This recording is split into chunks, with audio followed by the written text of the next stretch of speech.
Good evening, everyone. Welcome to Unacademy. Ladies and gentlemen, this is Success Sampath interacting with you. Do you want to become IAS, IPS, IFS, IRS? Ladies and gentlemen, we Unacademy, with top educators of India and meticulously designed quality content. We have been waiting for you, waiting to shape you especially so that you realize your goal, dream, you become leader in your own capacity. Once you enroll yourself in an academy, ladies and gentlemen, you will undergo a great learning experience. You know very well about an academy. This is India's largest and the best online education platform.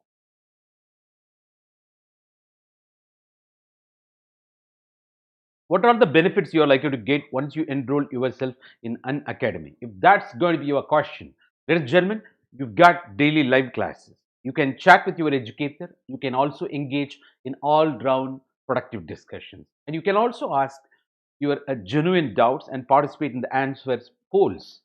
All these things you can do when the session's going on. And you got structured courses here completely based on UPSC Civil Service Examination pattern and syllabus as well, so that we ensure you never get deviated from the expected framework. You know, well, it's not knowing the stuff, knowing to deliver the stuff. And also, it's not what you deliver, rather, how do we deliver? That matters a lot. You might be aware. So, we've got a mechanism to evaluate your preparation, especially at various levels. For that, we got that regular mock test programs and also quiz programs. Once you participate, you get detailed analysis based on your performance. You come to know where you are strong, where you are weak, and also the time you have consumed in solving a particular question. Ladies and gentlemen, once you enroll yourself, you get unlimited access to more than 1 million videos, part of an academy. You can learn from anywhere, anytime, irrespective of your electronic device, whether it may be, mobile phone or laptop or desktop, ladies and gentlemen. And you know that you got that particular, that the comfort too. What you have to do, please download an academy learning app in whether it is Android or iOS, ladies and gentlemen. Once you download, you got unlimited access to all these benefits what we discuss. Who is this interacting with you? Ladies and gentlemen, this is Success Sampath from Chennai, of course, with unique experience. I've got exposed to the fields of engineering, management, and legal education with 25 years of experience in the field of coaching, especially shaping the careers of civil service aspirants. With my team, I could witness the humble results. Of course, 250 plus results, that as IAS, IPS, IFS, IRS, all my kids are working different parts of India and some of them in abroad as well. What is the vision of mine? If that's going to be your question, ladies and gentlemen, to provide career solution, especially by enabling youths of India to begin with, better to embrace the global community. Fortunately, this particular vision of mine is completely in alignment with an academy's vision. They are working together to shape you so that you realize your goal, dream.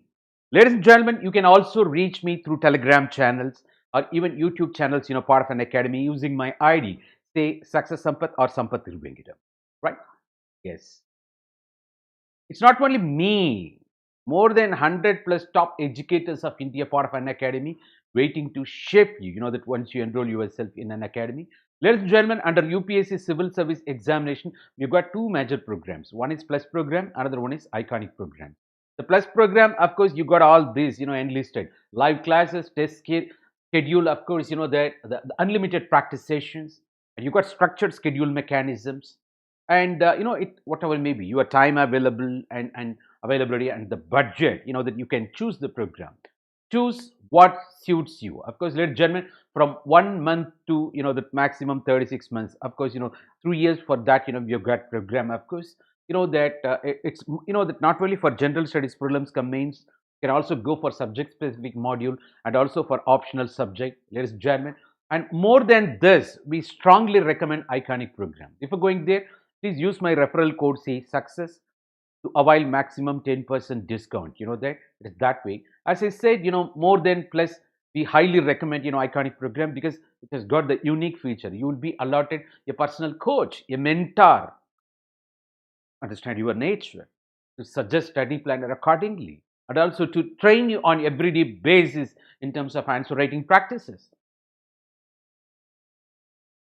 ladies and gentlemen, and that technically speaking, you end up paying mere 80 to 100 rupees. You calculate in terms of per day basis, your payment side. That not even the consumption towards your evening snacks, I believe. That, but you ensure your career parallelly. Yes, let's join. Of course, the iconic program, the unique feature, you will get personal mentor, a coach, that to guide you. Of course, you use my referral code success to avail maximum 10% discount. That I think it is not only that, all popular optionals for which that we support, that on the part of that Unacademy platform. And as I told you, from 1 month to 36 months, from one minimum 1 month to maximum that 3 years of program we have. According to your budget, you can choose the program that for both optional as well as the subject specific module or prelims cum mains, the general studies program. Please use my referral code, say success, to avail maximum 10% discount. Ladies and gentlemen, I think it is right time to take you to the very purpose of our interaction today, right? Meanwhile, that welcome to Unacademy, ladies and gentlemen. That this is Success Sampath interacting with you, right? Yes, very well about that the very subject matter called sociology is very popular and highly scoring. That optional subject part of your UPSC mains program. That it is because of that. Recently, I heard even the arrested Arnab also that did sociology and social anthropology. Okay, that's you can become famous also as a media personality apart from that becoming lawyer. But now let's restrict ourselves towards the civil service examination preparation, right? The sociology, of course, that I said it's highly scoring. Why? Because you know the subject, you are living with that subject. Sociology is all about making study over society, the system or network of social relationships which we ultimately call society, well. The sociology making study over society in the sense in terms of the scientific study, systematic study, integrated study. That is the basic difference between sociology as a social science and other social science, right? It is that way. And well, you are living in this society. The society is in you. You are governed by the blueprint called culture, the blueprint of the society. You know what to speak, what not to speak, how to behave in a particular occasion, how to lead the life, how to dress, how to eat, how to greet.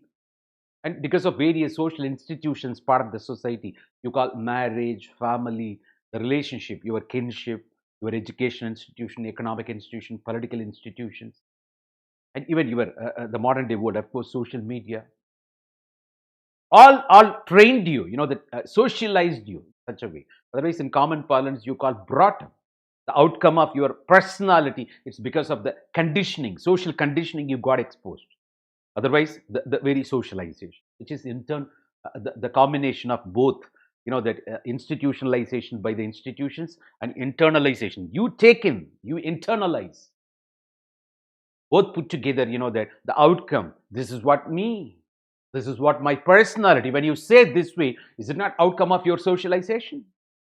Like mother, that of course you talk, that in that tone, of course, that like daughter, like mother, that it is that way, birds of the same feather flock together. Of course, the way with which you are brought up, that decides what's your personality. Ladies and gentlemen, it is that way we speak. There comes the role of, the culture, the blueprint of society.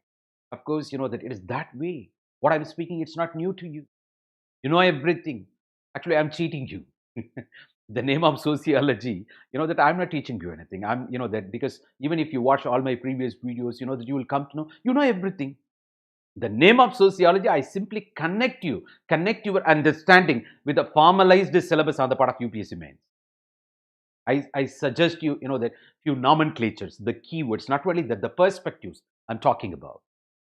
And also I link with, the various thinkers, the global thinkers and Indian sociologists, nothing more than that. And also the very outcome, that even we are talking about, truth, honesty, that ethics,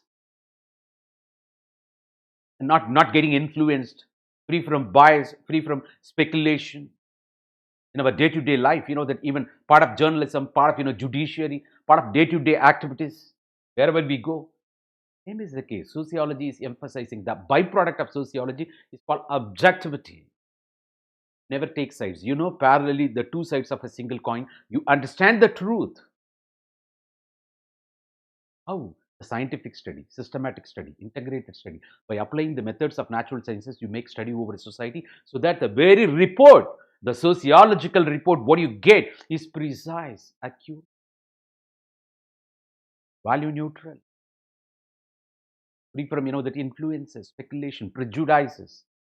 That's why objective you talk about. That even that objectivity we expect out of the very media people, right? False reporting, paid news, where you also that emphasize objectivity, objective reporting. Of course, sociology. Even all journalists, that the people part of judiciary, lawmakers, planners, they would have got exposed to the sociology. Even Ambedkar, that 20 years in advance, that studies this sociology as a subject matter. That helped him drafting, that the various, the committee. Of course, that lawmaking process. Yes. Yeah. Coming to this, of course, that it is a new. You are part of the society. It's no way different from you. That's why that it's very popular. And beyond that, I said scoring, the very subject matter, the very the keywords, the understanding you develop out of this subject matter. It's also going to help you parallelly to score more marks in general study, and also the so-called essay paper. And when you go to UPSC, that means the oral interview, that of course, the process. The prelims is all about testing your awareness, knowledge. When you enter into mains written, that will test your in-depth understanding, the wisdom. But when you go to interview, of course, oral interview, you are asked to take stand. Why? Even in the mains written, some questions you get, do you think, what's your opinion, comment? Yeah, that demands your stand. Where do you stand? What is your decision over a particular issue based on the in-depth understanding? So this sociological knowledge definitely will take you. Not only the nomenclatures, not only the perspectives, even the very understanding. That I'm pretty sure your answers will be well balanced. It is that way I'm talking about. That so it's parallel processing. That I'm addressing, of course. So that is why I'm pretty sure you can score more than 450 marks out of the very 500 marks meant for your optional subject sociology. Why? Because I've given separate the session for this. You please watch all my previous videos. The grand strategy to score the 450 plus in sociology. I've supplied the strategy, the tools, of course, necessary, because I'm qualified enough. I scored good marks. Even a lot of my kids, scored, they became officers. You can also join my, the club, of course, scoring plus, the 450 plus. I'm talking about this 450 plus out of 500 and all recent phenomenon. We had 300 plus 300, you might be aware. 600 marks, you might be aware. It's that way I'm talking about. Yes, there is enjoyment, that this particular sociology I'm talking about, today's the interaction is centered around, that the unit of your paper 2, of course, caste system in that is what that I'm going to link with syllabus. I'm going to link with previous year questions so that you understand your understanding will become directed, focused. You have to understand the very purpose, the relevance. It's not that reading about the bush, right? That it is a result oriented talk. You just listen. Even people who write mains, if you listen to this, I'm pretty sure you move to the next level. Of course, let me give you the guarantee, right? And ladies and gentlemen, and also we are talking about that we will be talking the various characteristic features of the caste system, right? The unique feature on the part of India, the caste system. Of course, that you talk about even other religions also, that which is the caste system is said to be integral part of Hinduism. Of course, that well, and that has got that religious that patronage, the sanctity. You might be aware. You will come to know in our forthcoming discussions. And other that Islam also has got its own stratification. Of course, we call, and you might be aware, Southeast Asian countries you also witness, but India is a unique country with this that the caste system, and which has got gone to the grassroots level, which has got institutionalized. Even M.N. Srinivas, Mysore, Narasimhachar Srinivas, the famous renowned Indian sociologist, gone to the extent of saying the very caste system, the 21st century avatar. 21st century avatar. And even Rajani Kothari, that emphasizing the role of caste in influencing the voting behavior of the masses, identity politics. But on the one side, he also talks about the positive aspect of the caste system. On the one side, caste influencing polity, and other side, the caste itself getting politicized. You have to understand it is that way. That because politicians utilizing this identity for influencing the voting behavior of the masses, they are not ready to leave it. Even if the caste system, that is getting replaced parallelly, that by class system, because of the various factors you might be aware. Maybe technology, maybe education, maybe the transport and communication, and also the modern value system. That the politicians are not ready to that leave it for their own self experience. You might be aware, and also you talk about the very perspectives on the study of the caste system. You got book view, textbook based view, Sanskrit text based view like G.S. Gurye, and also field specific view. That a structural functionalism approach. Of course, you talk about that the very immense Srinivas, the structuralist view on the part of that Louis Dumont. He's also not free from criticism. Even Andre Bitaille, when Eman Srinivas emphasizing the caste system, that our village-based system, when he talks about Indian society or changes happening in the Indian society, Andre Bitaille gone to the extent of talking about caste, class, power, everything. He's also not free from criticism. That got influenced by Brahmanical tradition. In his that the Tanjore Sripuram village, you might be aware. So the case study we are going to elaborate, and also the very that untouchability, the social practice, the outcome of the caste system. Even Ambedkar is a reactionary that perspective. You might be aware. So it is the outcome of the Hindu system, which has got the religious sanctity, the Sanskritic sanctity. Within the Hindu fold, that the Dalits or downtrodden people can never, get the justice without dismantling it. So that he gone to the rebellious mode. You might be aware. He ultimately that he appealed all downtrodden movements. That the people to embrace the Buddhism that is indigenous as well as egalitarian character. Because that, so within the Hindu system you can never get justice. That's what Dr. Ambedkar's statement. You might be aware. But whereas Gandhi has got different stand point. Of course, he took reformist view. You might be aware. That, of course, that he felt very bad about this menace, untouchability, and the Hindu system. That the caste system, especially part of Hinduism, is based on division of labor and style of life. That's according to very Mahatma Gandhi. He was optimistic about that the very caste system, and but that he agreed that it is a menace, disgrace, shame on the part of the caste system. Only by adapting that that the consciousness not to do harm, inflict harm on downtrodden people, and also embracing them in terms of going for interdining practices or social inclusion. You can eradicate this untouchability. That's what Mahatma Gandhi stand. So Mahatma Gandhi was in favor of a reformist view, but whereas that the Ambedkar, you might be aware, he took rebellious view. You might be aware. Even today, you see in Tamil Nadu, that burning, that Manu Smriti scripts, that how Manu spoke, that against women, that called, that the political leaders, that took that. It became controversy recently. Of course, that historical recorrection we have done through constitution. In spite of that, you see, but of course, today's topic, that you can understand better what's happening in the country and various political parties, why they are not leaving the caste. You might be aware. It is that way, right? It is that way, ladies and gentlemen. Let me take you. And finally, what are all the resources to be consulted apart from the discussion what we have here? In what way you can move to the next level based on the understanding you develop out of our session, our interaction. That becomes your foundation. You move to the next level. That is the very purpose. So I'm pretty sure that if you watch all my previous videos, which are already available on the part of that YouTube, and that you will definitely go beyond 450 plus out of 500. Let me assure you. Not only that, your GS score and SCA score, even interview score will move to the next level because of this subject matter. This subject matter transformed me.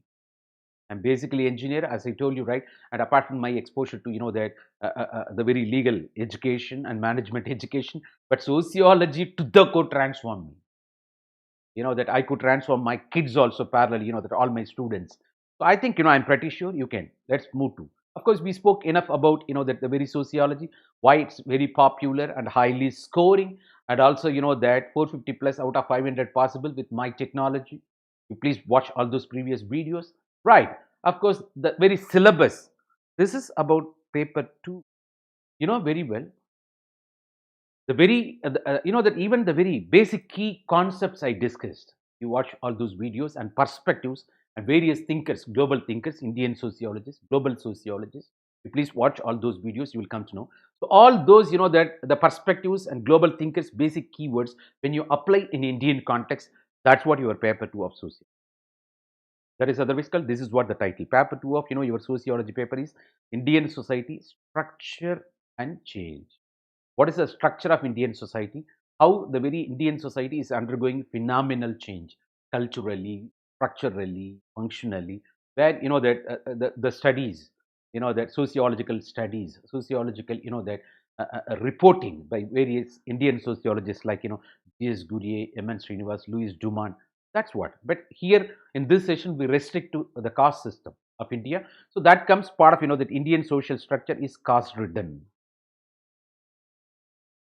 The caste that is governing a principle. Of course, it is predominantly the rural nature of Indian society. You might be aware. The agrarian society. You might be aware. Even you speak. More than 62% of that Indians engaged in agricultural process. You might be aware. Even as Gandhi said, that the India lives in villages. Even today, maybe thanks to technology, transportation, communication, but in spite of that, that it's a sort of the majority, that still under the clutches of the ruralness. You might be aware, that in spite of the technological advancements, it is that way, ladies and gentlemen. So how various sociologists, especially Indian sociologists, understood the change in Indian society, where we are talking about now from the perspective of the very caste system. Caste system, this is one of the forms of social stratification.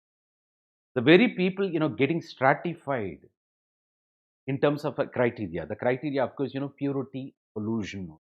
By birth you are said to be pure or impure. Accordingly privileges this. That is what that we are talking about, this caste system. I'll elaborate more later, but you have to understand in what way this unit, the paper 2 Indian society structure change, where you got part of ABC, the B social structure, where you got this unit caste system, where the different perspectives on the study of caste system by G.S. Gurye, Indologist, M.N. Srinivas, that structural functionalist, Louis Dumont, structuralist. No doubt, field specific approach of Andrew Beattie, Sripuram, Tanjore village, we are talking about.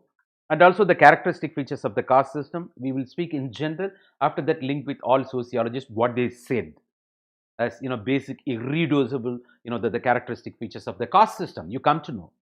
Not only that, ladies and gentlemen, so and also finally the menace, the social practice, that of course that very Mahatma Gandhi and Baba Saheb Ambedkar, that appreciated worldwide for that, that efforts in ameliorating, that the century-old slavery mechanisms. You will come to know, and also perspective-wise, how do they differ?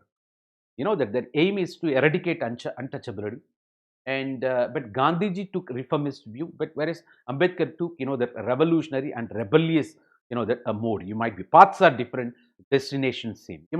Mahatma Gandhi, we compared him with Karl Marx also when it comes to the establishment of egalitarian society. The paths are different, that the destination is same. That's what the great leaders all about. You might be aware, ladies and gentlemen. This is what officially prescribed syllabus for this particular unit, say paper 2, the caste system, that of your Indian society. Ladies and gentlemen, let me take you to the relevance, how the questions are asked hitherto. The UPSC, that under this particular unit, the caste system, that what are all the questions you could witness. Of course, write a note on G.S. Gurye's conception of caste in India, the Indological approach, textbook view we are talking about, and also what is caste politics. That the Rajani Kothari you can bring, even M.N. Srinivas, the dominant caste, vote bank politics. That a lot of phrases, that Mysore Narsimhacharya Srinivas, Indian sociologist, that has contributed, you might be aware. So, vote bank politics, you might be aware. The even dominant caste, a particular caste is said to be dominant in a particular locality, you might be aware. Maybe because of the numerical strength or their access to economic resources, that maybe abroad education, higher education, even they are capable of influencing the rest of the institutions because of that dominant position. And they've got their own say in politics also. Say, for example, in Tamil Nadu, All India Anna Dravida Munnetra Kazhagam, a political party is there, one of the Dravidian parties, started by MGR. Might be aware. Then came Jayalalitha. Now it's that the second rung leaders, of course, that are ruling there. But you have to understand the very Dravidian party. You might be aware. I'm talking about all these things. That don't get influenced by that, right?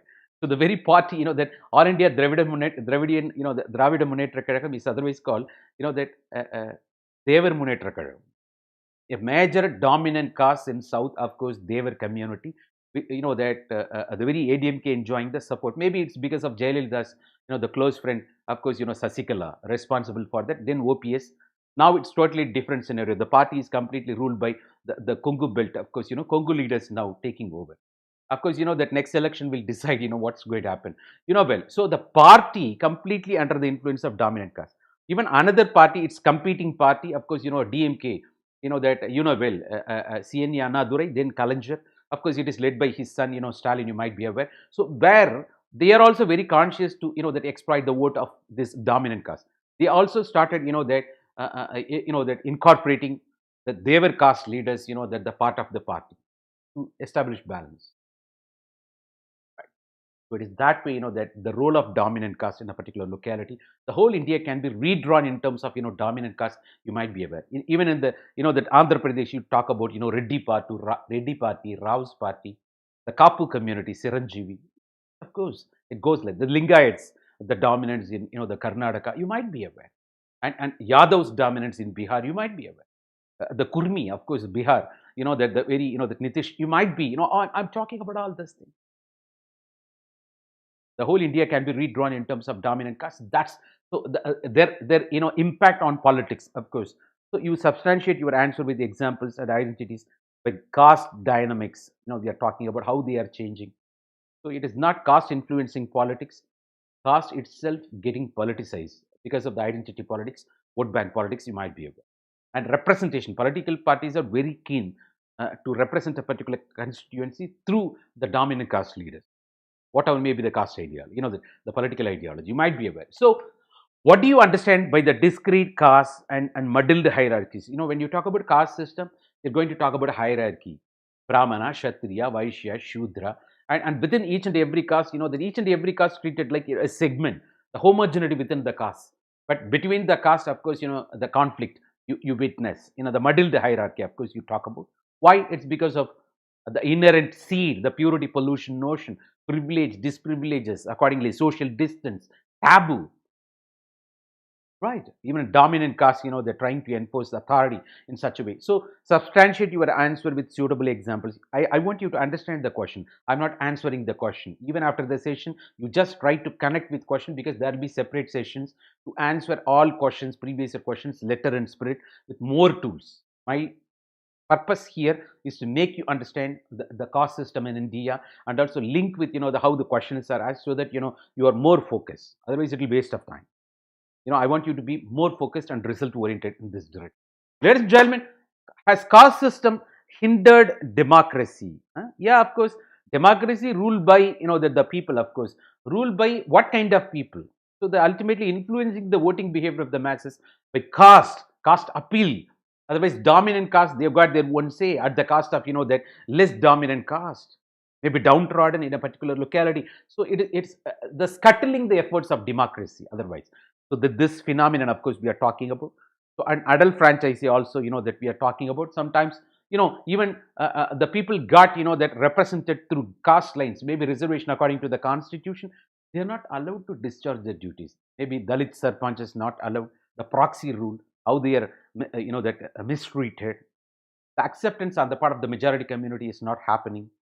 To come to know, even that a few weeks back in Tamil Nadu, one Dalit, that counselor was not allowed to sit on par with other, that the counselor, a lady counselor.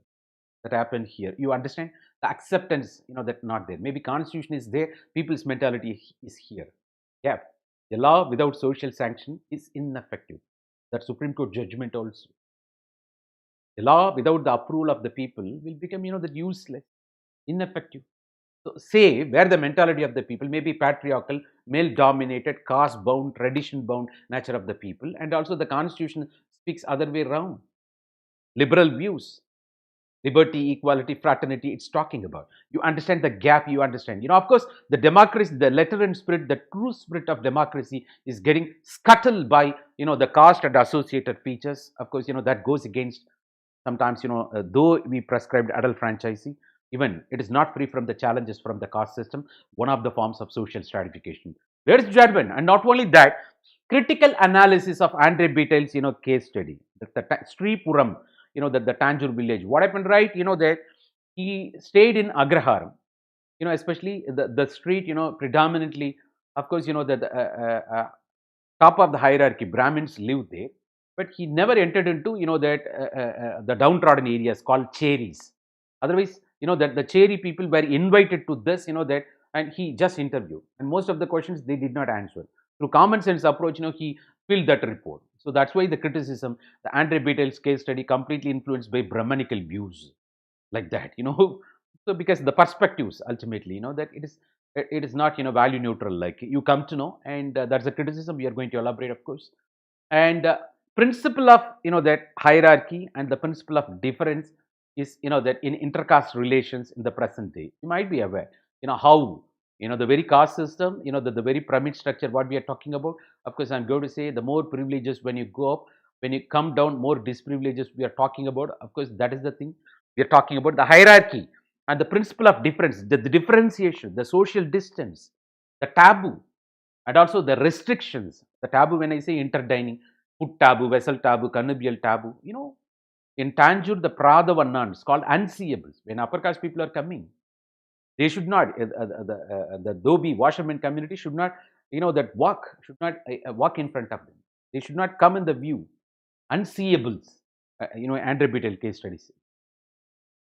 Such is the social distance. Why? Go to, Kerala, the Nambudiri Brahmins, they expect, that 18 feet distance with Pulayan caste. Even the Pulayan caste people, that when the sun shadow falls on them, on upper caste Nambudiri Brahmins, it's said to be polluting. It is that way. They were asked to maintain social distance. The COVID situation, you talk about social distance, na? But this is, you just see the social distance.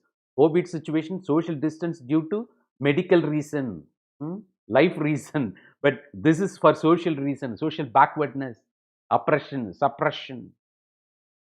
Ladies and gentlemen, it is that way we are talking about. So you just think about, privileges and disprivileges. People got oppressed, suppressed. That goes against inherent potential on the part of every humanity. Of course, that it's very fortunate if you're born, part of upper caste. You just situation. If you're born part of lower caste, that how vulnerable you are. The people underwent, of course, that's why. But we did constitutional correction. You might be aware. So otherwise, you wouldn't have seen people like, that. Of course, thanks to efforts of Dr. Ambedkar and other, people. Even today, that death anniversary of, the former president of India, of course, K.R. Narayanan. And that you might be aware, all hardships, after that they came up in life. You might be aware. So we are talking that way, and also how the struggles against the very untouchability, the change their forms and perspectives, from Gandhi, and of course, we spoke everything, that what we are talking about today. Today, the thanks to constitution, reservation mechanism, now Dalit politics, it's also to some extent retaliatory politics. And with that, they've come up, they are participating in the parliamentary practices, even the lawmaking at the state level, legislative practices, you might be aware. So access to, the bureaucracy, of course, even judiciary. So all these things happen because of, the efforts. But Gandhi's approach, reformative, Ambedkar's approach, that rebellious. And also, that's why, the very opinion that within the Hindu fold, within the Hinduism, within the Hindu-based caste system, which is, the caste system is integral part of Hinduism. That's according to Ambedkar's view.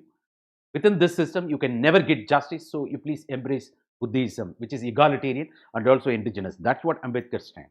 But, Gandhiji was in favor of the caste system because he believed the very caste system as if, that based on division of labor, which was functional, and also the lifestyle. But of course, he accepted the menace of, that untouchability.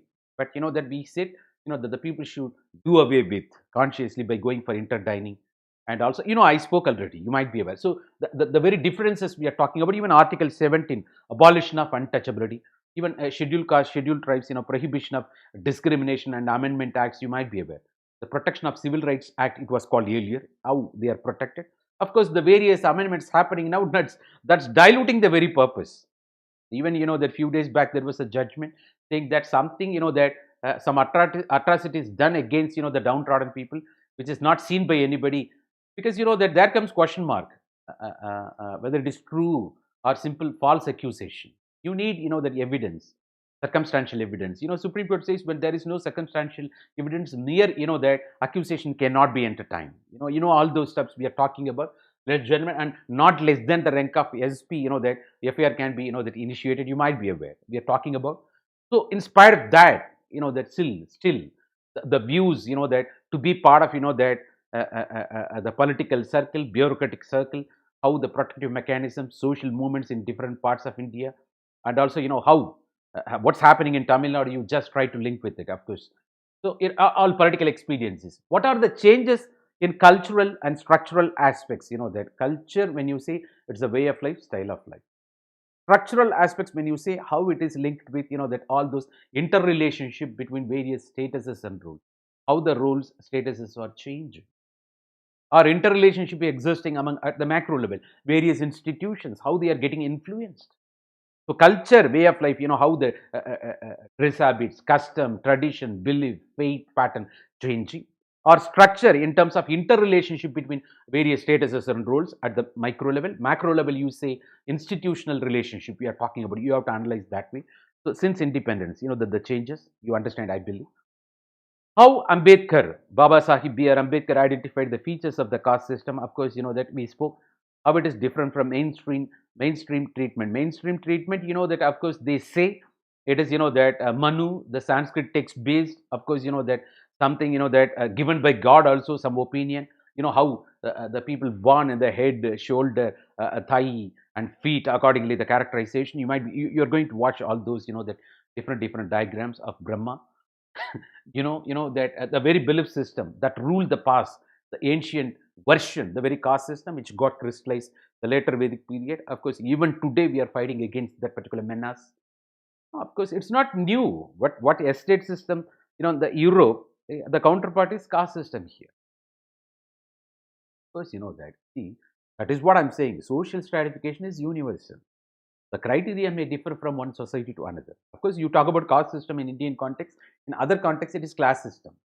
Maybe the slavery. Maybe the gender, the race-based racism. Wow.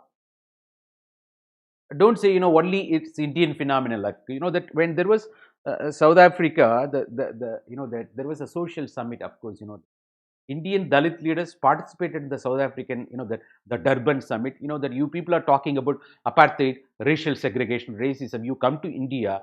In India, you got untouchability practice, part of Hindus, caste system that can be equated with the racism. This Dalit leaders, they try to internalize, that Indian caste system and untouchability.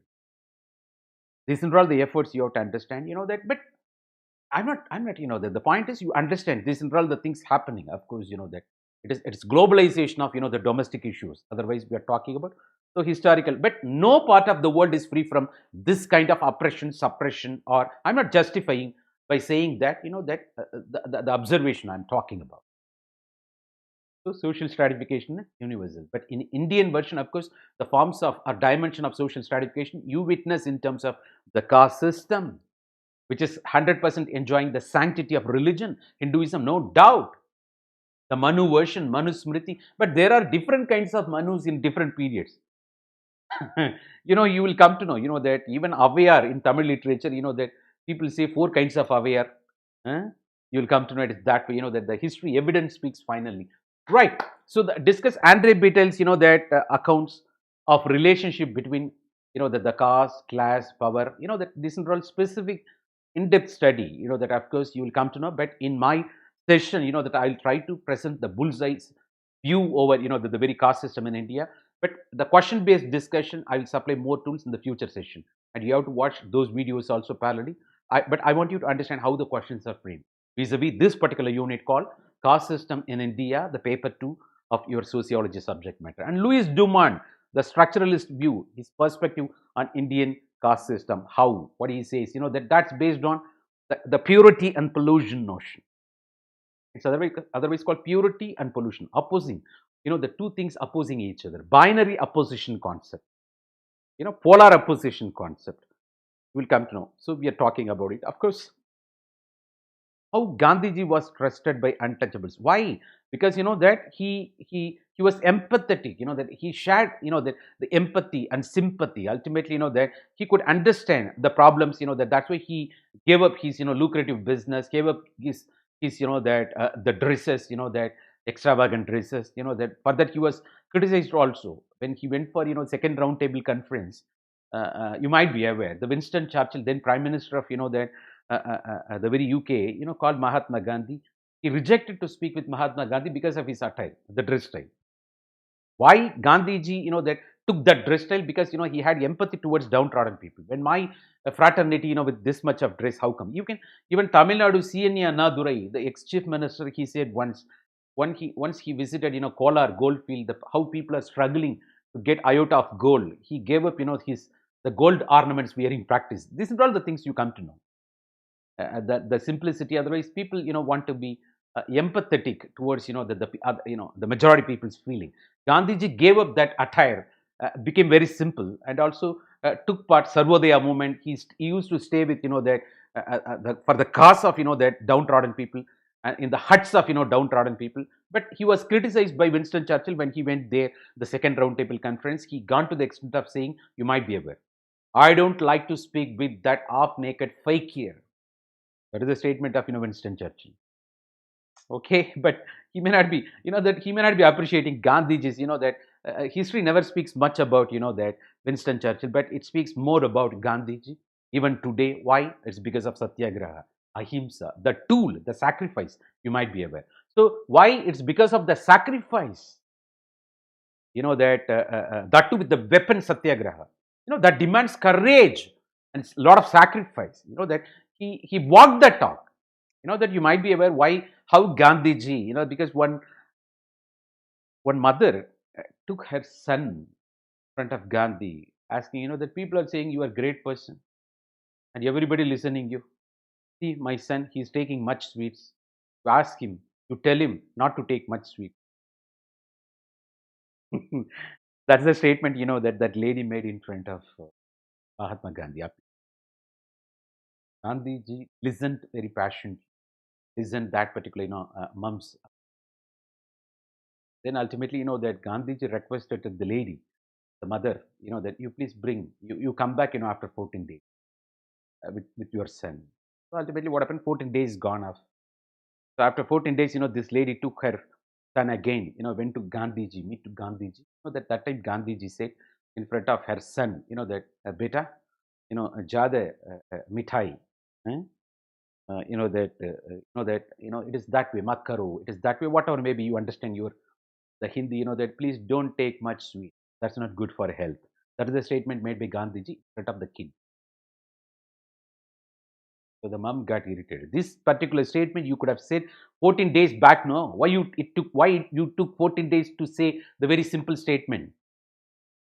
So then Mahatma Gandhiji replied, "No, madam, it took 14 days for me to control my desire towards sweet." How without sweets the 14 days could be. Otherwise, I controlled my the passion towards sweet for the last 14 days. I think now I am qualified to advise your son. Such is the stature of Gandhi, right? So, the preaching is very easy. Practice is the, ladies and gentlemen. So guys, that those who are all good at in terms of preaching as well as practice, they are the great people. Gandhiji was no doubt a greatest personality. He walked that talk.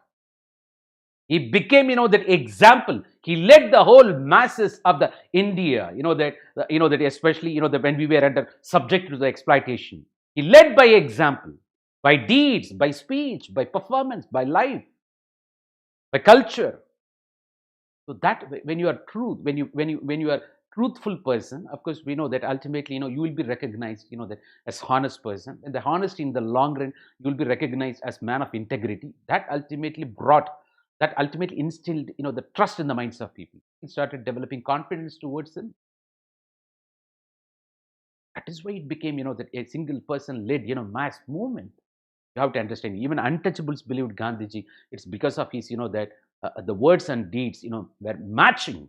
Of course, it is apart from that, Ambedkar also gave alternative theory. That's totally different scenario. That also, realistic. Maybe Gandhiji, maybe idealistic. That Ambedkar took realistic pattern. That because he belongs to the downtrodden community. That worked that way also. Yes, is caste system changing, weakening, or disintegrating? Of course, you have to understand in India, the change with continuity is a principle. It's not caste system is disintegrating or getting replaced by class system everywhere. No, it's not like that. You see the change with continuity. The content remains same. The forms are changing. You might be aware. But in rural areas, you find the predominant influence, whereas in urban areas, because of the different value system and exposure to the very education and technology, modern advancement, communications, the anonymity as the core principle, but different kinds of set of value system, to some extent weakening, but it is not getting disintegrated. That is the view, and I'm going to that explain you in terms of the variety of factors. Of course, ladies and gentlemen, these are all the questions, that the previous year questions from 2019 to 2015, that you had questions. Hope how the questions are asked, at least by this time you would have got that idea. And not only that, some more questions also that I have to take you. The Srinivas Sanskritization. Sanskritization is a process talking about cultural change. Lower caste people imitating the lifestyles of upper caste people. But of course, it won't be giving immediate, that you won't be declared as, that a non-Brahmin cannot be declared as a Brahmin. You can talk about religious conversion, not caste conversion. But very Srinivas said, maybe in a 2 to 3 generations after that, you may be getting higher status, maybe the cultural change. You may be accepted by the upper caste. That is his intention. So Srinivas recognized, the witness this particular phenomenon. The Sanskrit happened to be the language of upper caste. He witnessed in Mysore. That's what the statement is a modernizing force or traditionalizing force for understanding the very changes in the caste system. The question: how for Srinivas Sanskritization is modernizing force or traditionalizing force? Of course, it is traditionalizing force. It's not modernizing force, but it also gives you the possibility, hope, even within the closed system like caste-based society, Indian society, you got opportunity to move from one stratum to another. The hope, the ladder, you can also move. Of course, it's not giving structural change like modernization. It gives only that cultural change, the way of life, style of life change, like westernization. It is that thing you have to understand. You are going to you will understand. Of course, Ambedkar was a Democrat. No doubt that. So that should that you should involve all the people. It's not leaving the section of the population out of the the political process or economic process. So Gandhi, he was a pure Democrat. That's why he spoke for his own people. Of course, that downtrodden people, the priority, you might be aware. So it is that way. But he fought his that way. Of course, finally rebellious mode, embracing Buddhism, Mahar movement. Of course, you might be aware, that he was deadly against the very caste system, which is enjoying the religious sanctity. Of course, that within that fold, you can never get. That's why he spoke on behalf of his own downtrodden people. You might be aware. So in the growth process, people should not be left out. People should not be mistreated. That's why annihilation of caste system. He spoke. You might be aware. Annihilation of the destruction of the caste system. So he was in favor, that then only it will be egalitarian in character. So all people, that becoming, stakeholders, the growth process or democratic process or economic, that the process of the Indian society, that he was in favor, no doubt at all. He's a true Democrat, wise Democrat also, of course, that he spoke on behalf of his own people. That's a priority, you might be aware. Because the paths are different when comparing with, Gandhiji. Because it is that way. Maybe Gandhiji was quite optimistic about the caste system. B.R. Ambedkar, you might be aware, quite pessimistic because he got victimized. The vulnerability of his own population. He spoke on behalf of them. Wise Democrat, no doubt, that you need it. Sometimes people like Ambedkar or E.V. Ramasamy Naikar here, Sri Narayana Dharma Paripalana movement, Edava movement there. Otherwise, that the excessiveness on the part of any system may not be, limited. You need a system to criticize, make mockery of things. Otherwise, the system will not, go in the right direction. You might be aware. Even there is a saying. It's not a saying. It's a kural. That idipara illa yemara mannan edupar illanum gedum.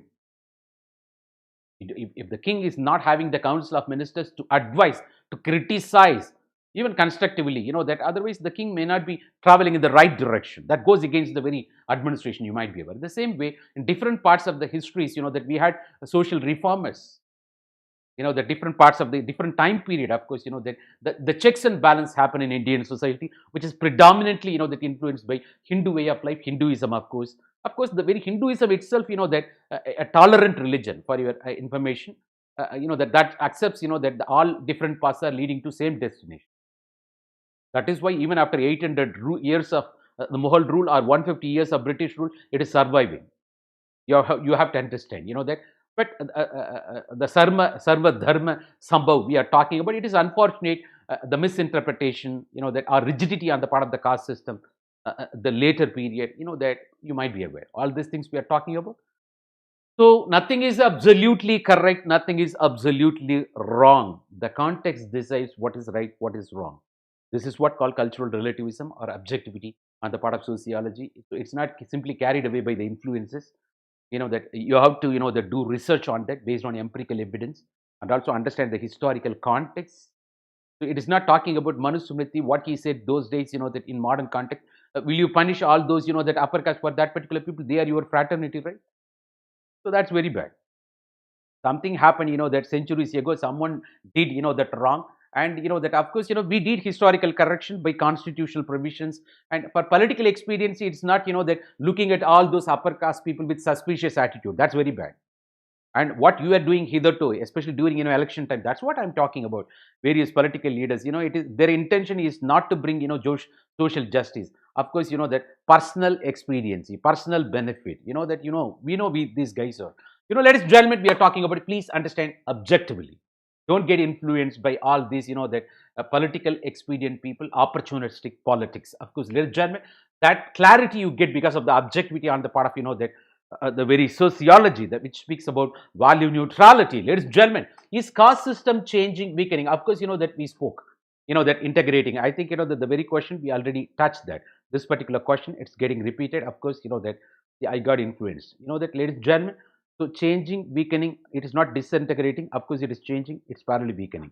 So you understand the importance, that you got stuff for that. Yes, ladies and gentlemen, this is the right time. Let me take you. Of course, that the very caste system in India, of course, with this, that hierarchy, very well what is social stratification. Even yesterday's, that video we spoke about that. Social stratification is the process where we are talking about, that social stratification, yes, which is equal to Si plus R. Third, what is that? Social stratification is a phenomenon where you talk about socially created, socially constructed inequality with hierarchy or ranking or gradation. Accordingly, privileges, disprivileges. So, caste system is one of the forms of social stratification. What is the criteria? Purity and pollution is the notion ultimately with which that the people are stratified, one above another. Brahmana, Kshatriya, Vaishya, Shudra, which talks about, the various characteristic features I'm going to talk about. What is that? Which talks about hierarchy, which talks about hereditary based occupation. Of course, you call division of labor. Which talks about endogamy. As a Brahmin, you have to marry within your caste only. As a Kshatriya, you have to marry within your. Sometimes, even subcaste people are not ready to deviate. Maybe when the years are getting delayed, they are ready to compromise. But within the time period, they are not ready to compromise all these criteria. Watch that matrimony, all those steps you will come to know. So Kshatriyas and also Vaishya, yeah, each and everything I'm talking about. Vaishyas, mercantile community, Kshatriya, the warrior people, Brahmin, officiating, advising kings, you might be. Shudras for all those polluting occupations. This is the Manu version, Manu creation, but you got variety of Manus in different periods. The Sanskrit texts speaking that way, the Vedas, everything, the Smritis, and you got, that Smriti, Shruti, Upanishads, that everything you are talking about, part of our historical, evidences. You might be aware. So, one particular section of the population kept out of this caste system.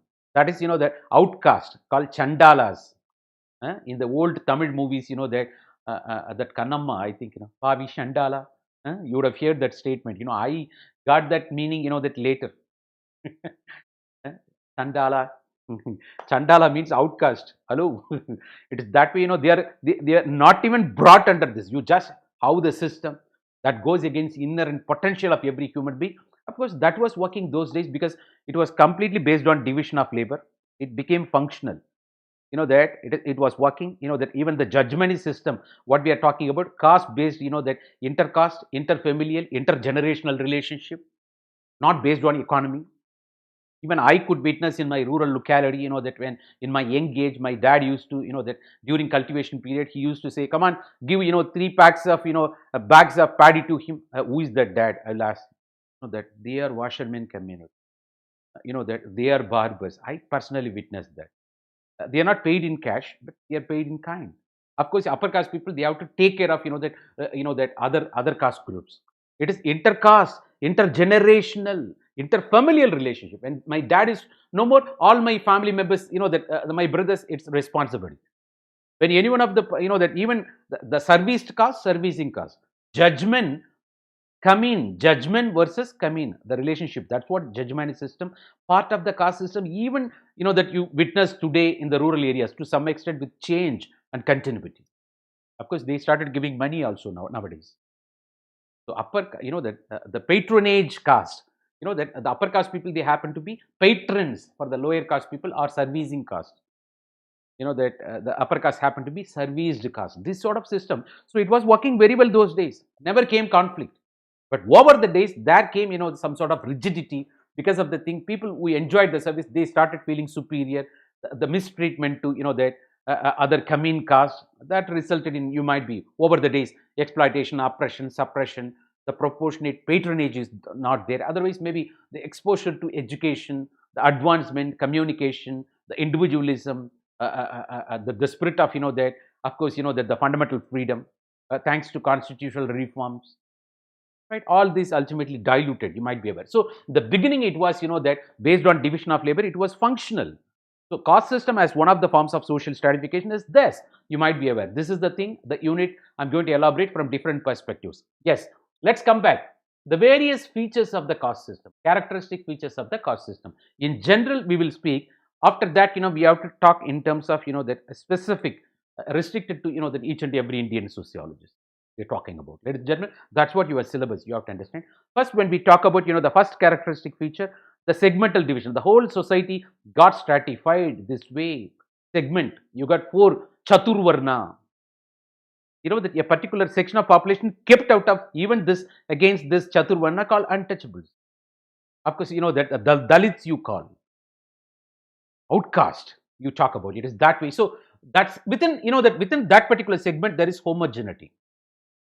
But between the segments, you got, conflicting, that you might be aware. It is that way, So it is intra-caste solidarity, inter-caste conflict. You witness even today the casteism, that the ism, which is menace to the society or societal cohesion, you might be aware. So within a segment, you see the homogeneity. So that's what the whole society got segmentalized, divided, stratified on the basis of a particular criteria. Of course, the criteria is purity and pollution nation. By birth, you are said to be pure or impure. There is judgment. We are talking about this, of course, right? So the very segmental division where we are talking about, of course, that M.N. Srinivas making one statement: the low caste has been able, has been able to, that in a generation or two, we are talking about, of course, that to raise itself in the hierarchy through Sanskritization. After acquiring economic and political power, what happened by adopting Brahmanical customs, that's what you see, that and the non-Brahmins or lower caste, that living the lifestyles of, that learning Sanskrit or learning Carnatic music.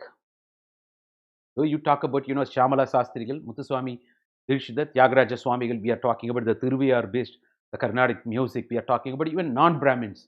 Even, Ilayaraja is clear-cut example. Of course, his passion in music. Of course, he started. You might be aware. It is that way we are talking about.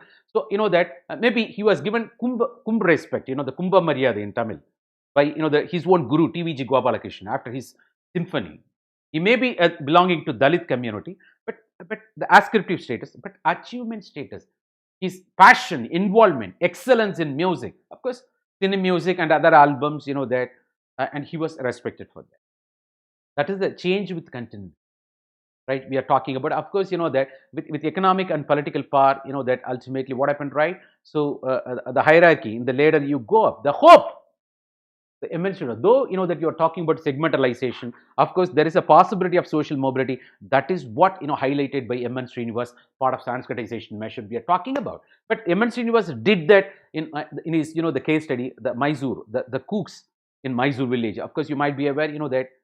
You might be aware. So it talks about hierarchy, as I told you, one above the another. First, Brahmana, Kshatriya, Vaishya, Shudra. The top 3, they are said to be twice born. Dvija, they are only allowed to wear that investiture.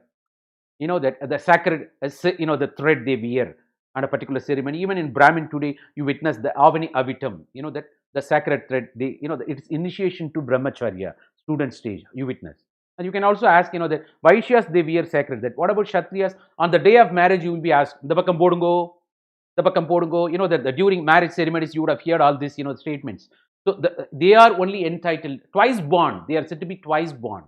It is that way. So not Shudras, not even outcast people. It is that way. And also the occupational differences, social distance, taboo, that and also the disprivileges, social disabilities, and oppression, suppression. You might be aware. So these are all the modern days, that phenomenon that we could witness. That even the later in the beginning it was, the functional. The very caste system was functional. When Gandhiji subscribed to that view, it's based on division of labor. It's a way of life. He accepted that. Later, he recognized the menace of untouchability, the suppression, oppression, how Hindu society is deriving the Dalit people, Shudras people. So, that he started fighting for the cause of those people. So, he said, you should not have caste consciousness, do away with, you embrace them, make them part of your process. But Gandhiji may say, how come, people can practice? In practice, maybe Gandhiji, but what about others? That everybody cannot be Gandhi. Na? That's why he was called Mahatma. So that in practice you see the deviations, anomalies. Of course, even today you witness the mindset on the part of the people. Of course, so the endogamy, another hierarchy, is all about that ranking hierarchy, one above the another. Accordingly, privileges, disprivileges. The endogamy, gami means marriage. Endogamy, marrying within your own entity, social entity, maybe within your own caste here, within your own subcaste. That you don't ask me what is Sivagami. Marrying Shiva, maybe. Endogamy. Of course, we talk about that way. And endogamy, exogamy, monogamy, polygamy. You might be aware. That way we are talking about. In marriage, family, kinship also, we will elaborate more. In basic concepts also, I elaborated already. Don't worry. Gami means marriage. Endogamy, marrying within your own entity. Choosing your spouse within your own entity. It talks about. So the violation of the rule of endogamy would mean ostracism, loss of caste. That you will be kept out of the caste if you don't strictly adhere to. There is a saying, one movie came, Natami in Tamil Nadu, but I don't know what's equivalent movie in North. Some Anil Kapoor, Rekha acted movie that talks about village based, that the system, family system. That ஆறவனுக்கு தண்ணி கொடுக்காதீங்க. So, that once you violate these caste based principles, you will be kept out of the caste system. The intercaste marriage is never tolerated. That's why honor killings, the Kaap Panchayats will never tolerate that. So the marriage will be declared null and void. Dissolution of marriage happens. So it is that way. So ostracism, mockery, that, and loss of caste, you will be kept out of the caste system. So ultimately, that maybe today you don't take care, you don't care much about it, but it was quite, because when given traditional character of Indian society, in that closed system, that you feel loss of connectivity, loss of your umbilical cord with the village once it is done. So people were afraid of losing that acceptance, that they strictly adhere to. All these things happened in the past. And also endogamy is a common rule for caste system. Anuloma, pratiloma, that it's ancient form of marriages. Here also loma means marriage. Anuloma, choosing within your own caste. Pratiloma, you get spouse from another caste. And also, talk about marriage, hypergamy, hypogamy. When you talk about anuloma, pratiloma, you talk in strict caste sense, caste version. But hypergamy, hypogamy, both caste and class, that you take into account, that you also bring caste and class for that particular purpose. Hypergamy, upper caste man marrying lower caste women. Upper caste man marrying lower caste women. That way. This is hypergamy. Hypogamy, upper caste women marrying lower caste men, which was never tolerated. Ayyo, oh, never tolerate. So it was rejected. It was approved. Otherwise, the children born to upper caste women married to lower caste men, they were called untouchables. These are all the part of caste system for your kind of thing. That marrying, choosing, that your spouse within your entity is all about caste system. But nowadays, of course, what's happening. We are not bound by caste system. Of course, you might be aware it is that way. So the features of the caste system, we are elaborating. That of course hereditary status, you acquire, you inherit the very status of your family by birth. It's very fortunate if you're born part of upper hierarchy. If you're born in the lower hierarchy, you are highly vulnerable. All social disabilities, oppression, suppression, exploitation, and you have no, that choice, because the occupation is already, fixed for you. When Gandhi, the very Rajaji, when he was trying to bring back, that the caste-based occupation, Kalvi, Kulathozhil Thittam, it was strictly opposed by, that Dravidian parties, the part of South India, you might be aware. It's that way. But today we cherish another way in education, the Gurukula model in education, because modern day education not serving the very purpose, that the education without value system, the education has started producing, that the graduates to serve in corporate world as employees, not generating leaders in their own capacity with confidence, by respecting the value system. But whereas the Finland model of education is appreciated, where you got Gurukulam based education, where one teacher is to spend more years, 7 years, 8 years with the student, and also having close connection with the family. That Finland model of education is appreciated. Even the US might be aware. So Gurukula model in education is appreciated because, why? Because modern education, of course, which lacks value system, quantification, not quality education. The guy having, graduated, that to the level of, the PGs, abroad education, PhD, the mood swings, no stability in thought process. We understand, that no value system otherwise, that no responsibility, gratitude. That's what we are talking about. So it is because of that we want, value based education, inculcation of value system. There, the role of his guru is very crucial. We are talking about, of course. So though we are talking about hereditary status, you inherit that may be against your individual potential. Now we are going back to the same old model. The education system is highly obvious. Finland model of education, Gurukula style. Of course, you are talking about what may be. Let's gentlemen, it is that even in civil service coaching, we say the personal, the mentor, a coach. Why? That goes back once again. Old wine in a new bottle. You say, of course, hereditary occupation. It's not only, that the status you inherit, you also inherit the occupation, the division of labor. You need not rush to the employment exchange. Of course, it was quite functional those days. Even judgment system we spoke, that was working very well. But modern days, that you can't enforce, that in front of your family members, you become doctor, you become engineer, you become IAS, IPS. They'll say, why should I ask you? Why should I listen to you? Let me have my way, highway. So that they go, that with their own individual choice, the preferences. You can't, the prescribe. That it's you're open for suggestion. That's all. It's up to them, or maybe. So the restriction on food, and this is about taboo. Interdining is not allowed. Upper caste people may not, interdine with, that lower caste people. And also pakka food, kacha food concept. That the foods cooked by lower caste people never eaten by upper caste people. Even today, all over, the Prohits visiting, that non-Brahmin families, of course, they take nowadays, that some coffee. They started eating tiffin and all. That's totally different. They understood. They go with change, flow. But some Orthodox, the people Prohits, they won't even take, they drink water. But they will accept all those, that raw vegetables, raw rice, the dhoti, the cash, everything. But when it comes to cooked food, they won't accept. Even today, the people witness when there is ritual and ceremony, religious based in your family, you would have witnessed. That is the thing. So that pakka food, kacha food notion, the taboo. That's outcome of the caste system enjoying religious sanctity. Of course, the Hindu system, the Hinduism. You might be aware. So, and also you talk about the very cultural differences. Excuse me. I'm sorry, Parley, if you got any questions also, you can, the type. I will be very happy to answer all your questions, ladies judgment. Right.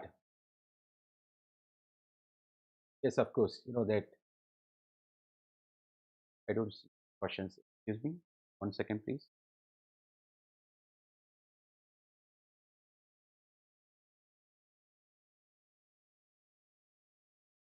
Happening.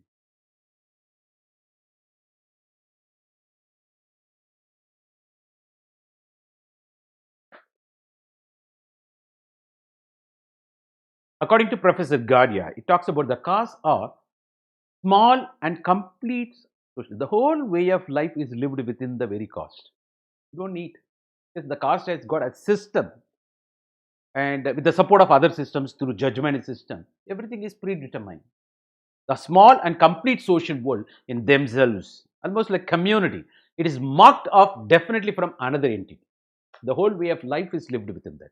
So that is what the cultural difference. That's what the segmental division. That what you see homogeneity within a particular a segment, but between segment you witness differences. But within a segment you see the homogeneity. of the culture, of way of life, which is completely marked off from another segment of the society you call.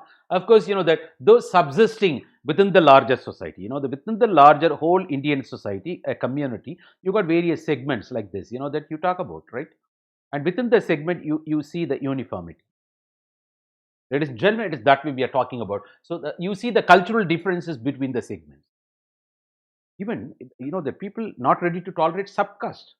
That of course when you talk about Brahmin, you talk about that Iyengars, that Iyyars and Iyengars, right? That Iyengars, of course, that they worship Vishnu. That I'm talking about Iyengars. There is Iyyars. Of course, that it is that way. They are staunch, the devotees of, the Vishnu, Iyengars. Here you got, that the very, the symbol, they worship this way, that you are sometime, that this pattern, the religious symbol, they put, you see the difference. That Vadakalai, Tenkalai, people call, that they are very strict about, it's not only Brahmin caste, every caste, that if you go to rural areas, they are not ready to tolerate even minute differences, very specific about it. We are talking about, maybe Vaishnavites, Samartha Brahmins, we are talking, the Tanjore village, of course, that a Sripuram village based, that study, the and repeatile. But even further division, we are talking about caste and subcaste, very specific. This cultural differences, people are very specific, of course, you talk about, right? That maybe orthodoxy under that umbrella, they justify everything. It's up to them as long as they are comfortable. As long as it is not conflicting with the rest of the population, it's good. Of course, you got your own freedom, but it's not at the cost of, that there comes reasonable restriction, fundamental rights. Ladies and gentlemen, the social segregation. We are talking about social distance, social disabilities. So, according to G.S. Gurye, the segregation of individual castes or groups of castes in village, most obvious mark of civil privileges and disabilities.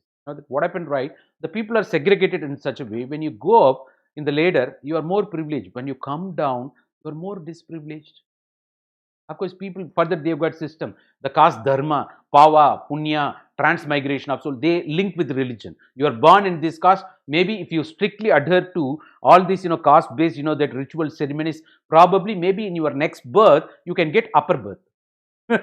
Eh? It talks about, that your rebirth. But within this, the birth, you are born in this caste, you have to die in that caste only. That is what caste system. Right? Then ultimately, naturally, you are born with privileges, born with disprivilege.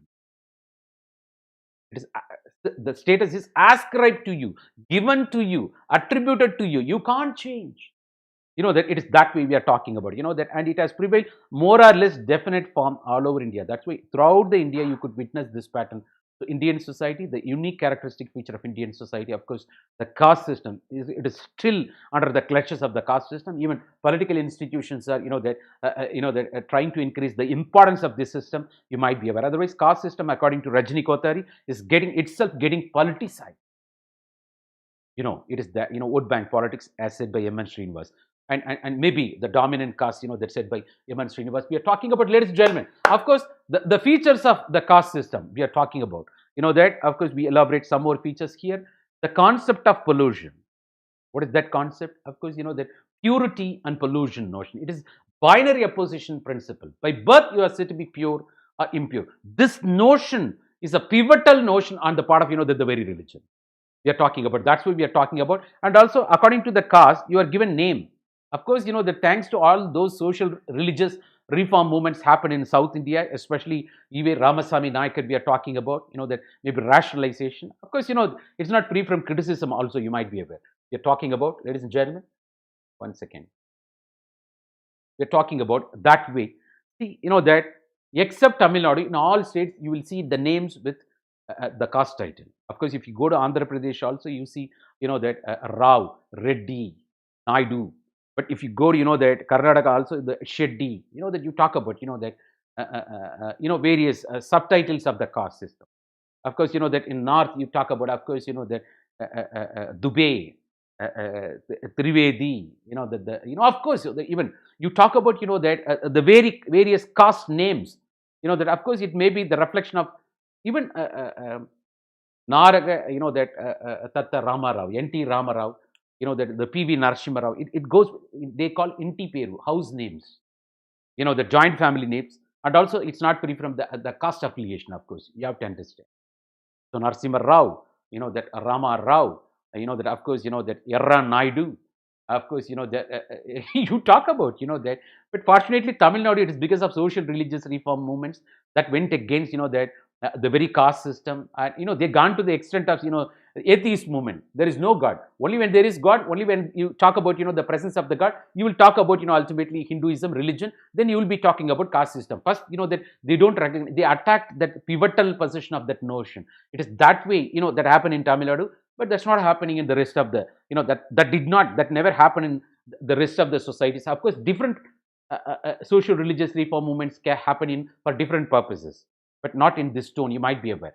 So the caste name, the affiliation carried out, it is that way. You won't. Fortunately, in South, people are not talking about. When you go to, I'm talking about all my, the students of North India will understand. Sometimes the first question they ask you, are you Brahmin? The North India, one person meeting another person, still under the complete clutches of the caste system, more traditional. But whereas in South India, they won't ask you first caste.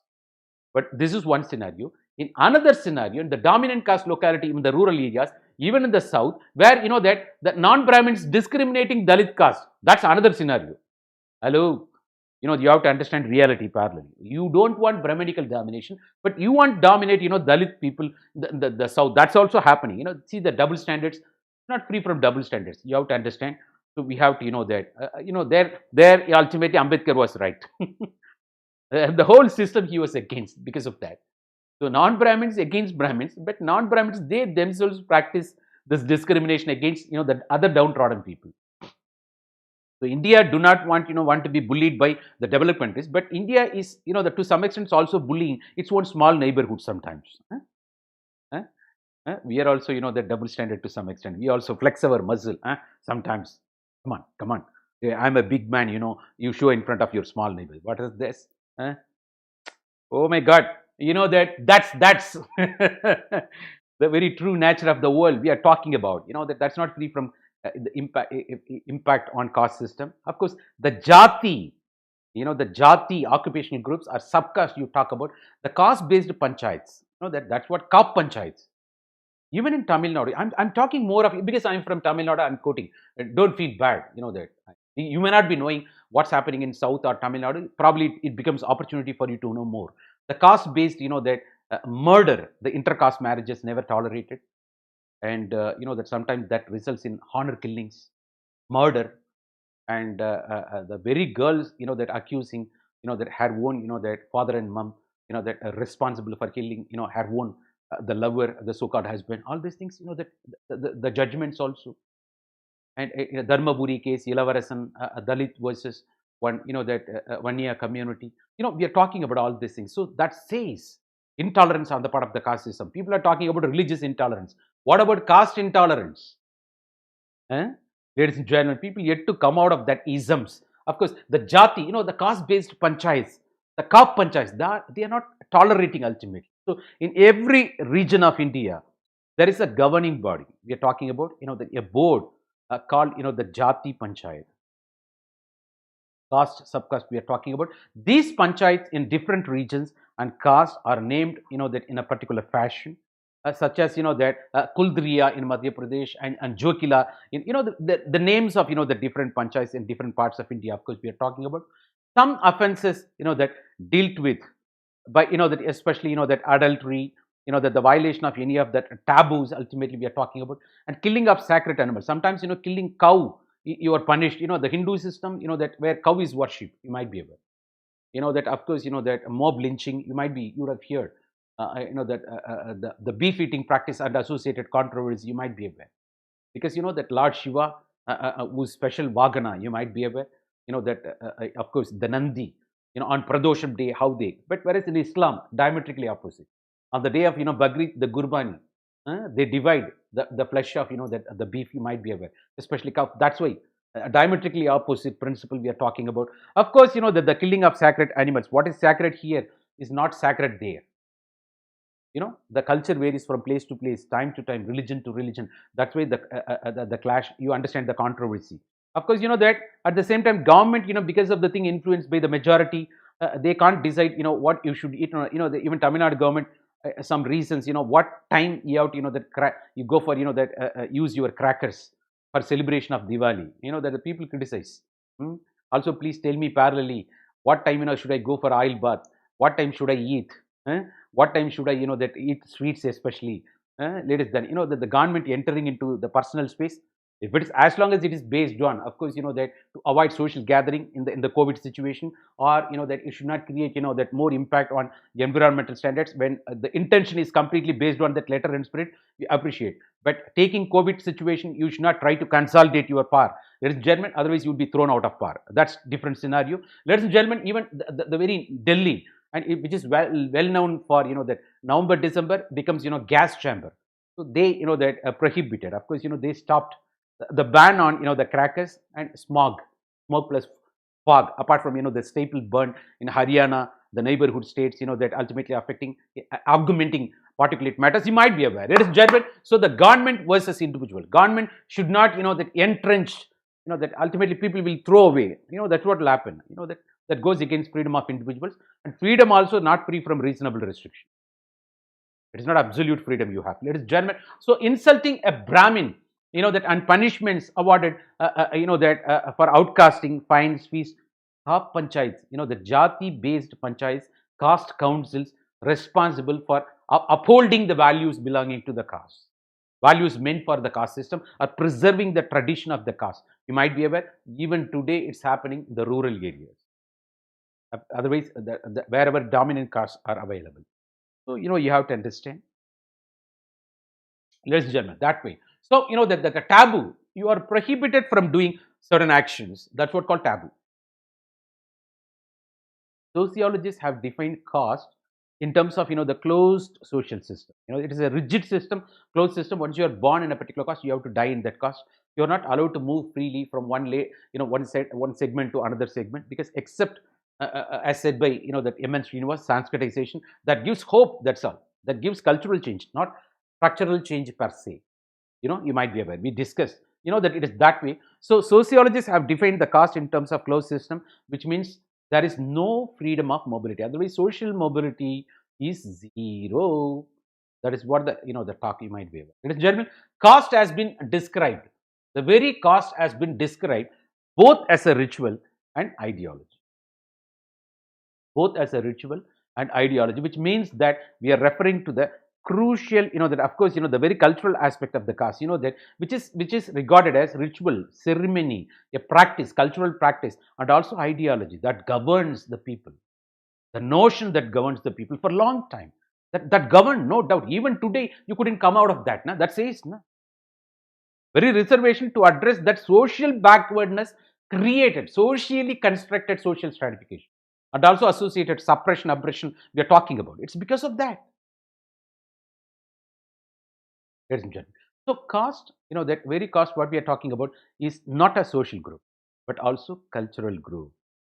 Caste is not a social group, but also a cultural group, because it talks about way of life, style of life within a segment. It is uniform way of life, style of life within a particular segment.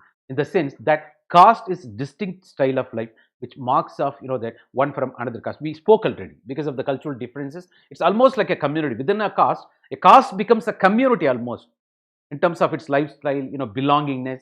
Maybe the caste association we talk about, maybe it's geographical centric for the long time otherwise. So there a caste becomes a community. Of course, you talk about which is completely marked off from the rest of the communities or rest of the caste, rest of the segments of the caste system. We're talking about it is Jan, right? And also, that it is right time, that apart from characteristic features, you have noun, the different perspectives, that about the study of caste system we are talking about. It's simply defined as system of stratification or various forms of stratification. One of the forms of social stratification, the unique feature of Indian society, the caste system. Well, various sociologists have studied caste system in India with different perspectives.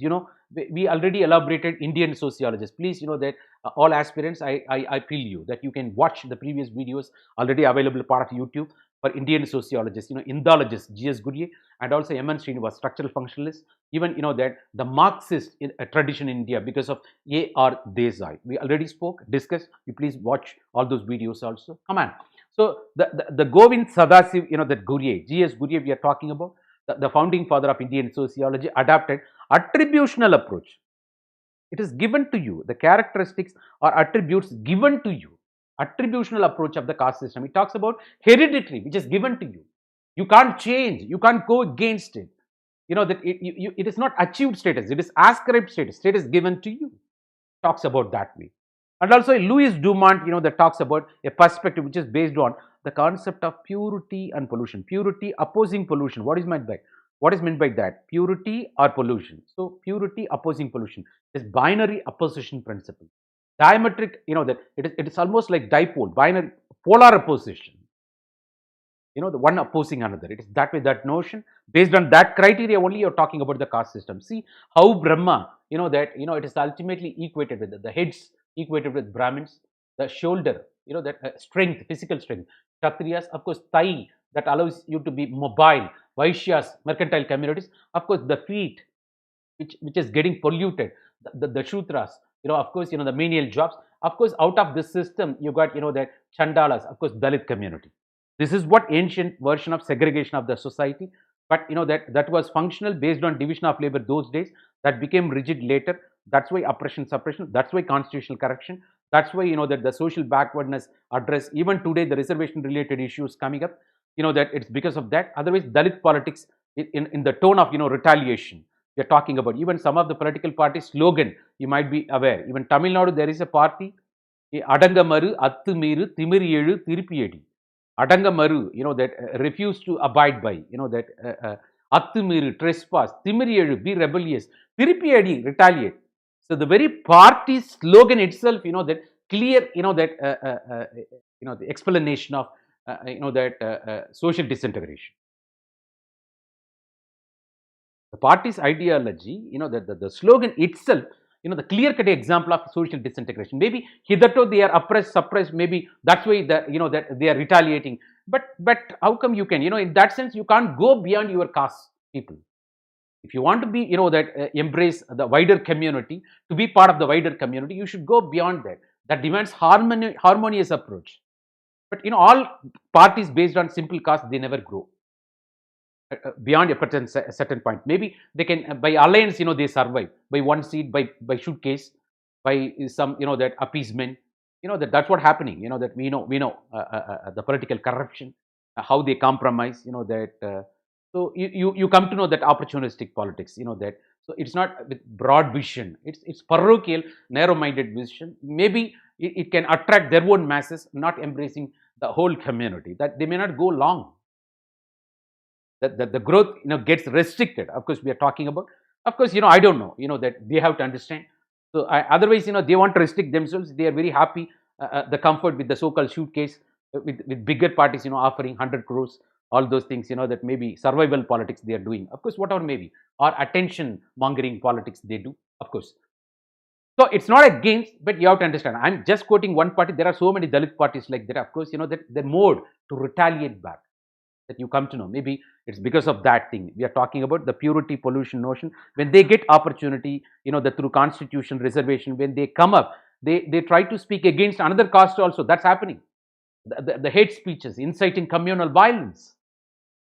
All these things, of course, I don't know what election commission is doing. Of course, that they have to record all these speeches, that so that they should be disqualified when they contest election. Of course, I think, that hope election commission will be doing. Yes, ladies and gentlemen, we are talking about this. And such view considers, that the caste system to be a closed system, the rigidity, on the part of, that all these things, what we are talking about, the rigidity. Once you are born in a particular caste, your status is given to you. You have to die in that caste. Maybe if you strictly adhere to that particular rules and regulations, the caste dharma, in your next birth, probably you will be given upper caste status. That way, caste system to be a closed system wherein there is no possibility of mobility. They're talking about no possibility of mobility. Of course, that it's rigid. Of course, however, the present context, that the changes have been observed. You are talking about, that's what I say.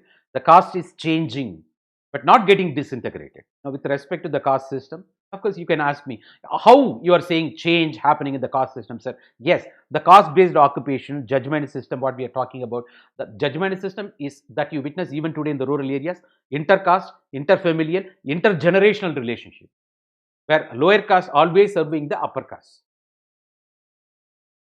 It is that way. That maybe the system survives even today.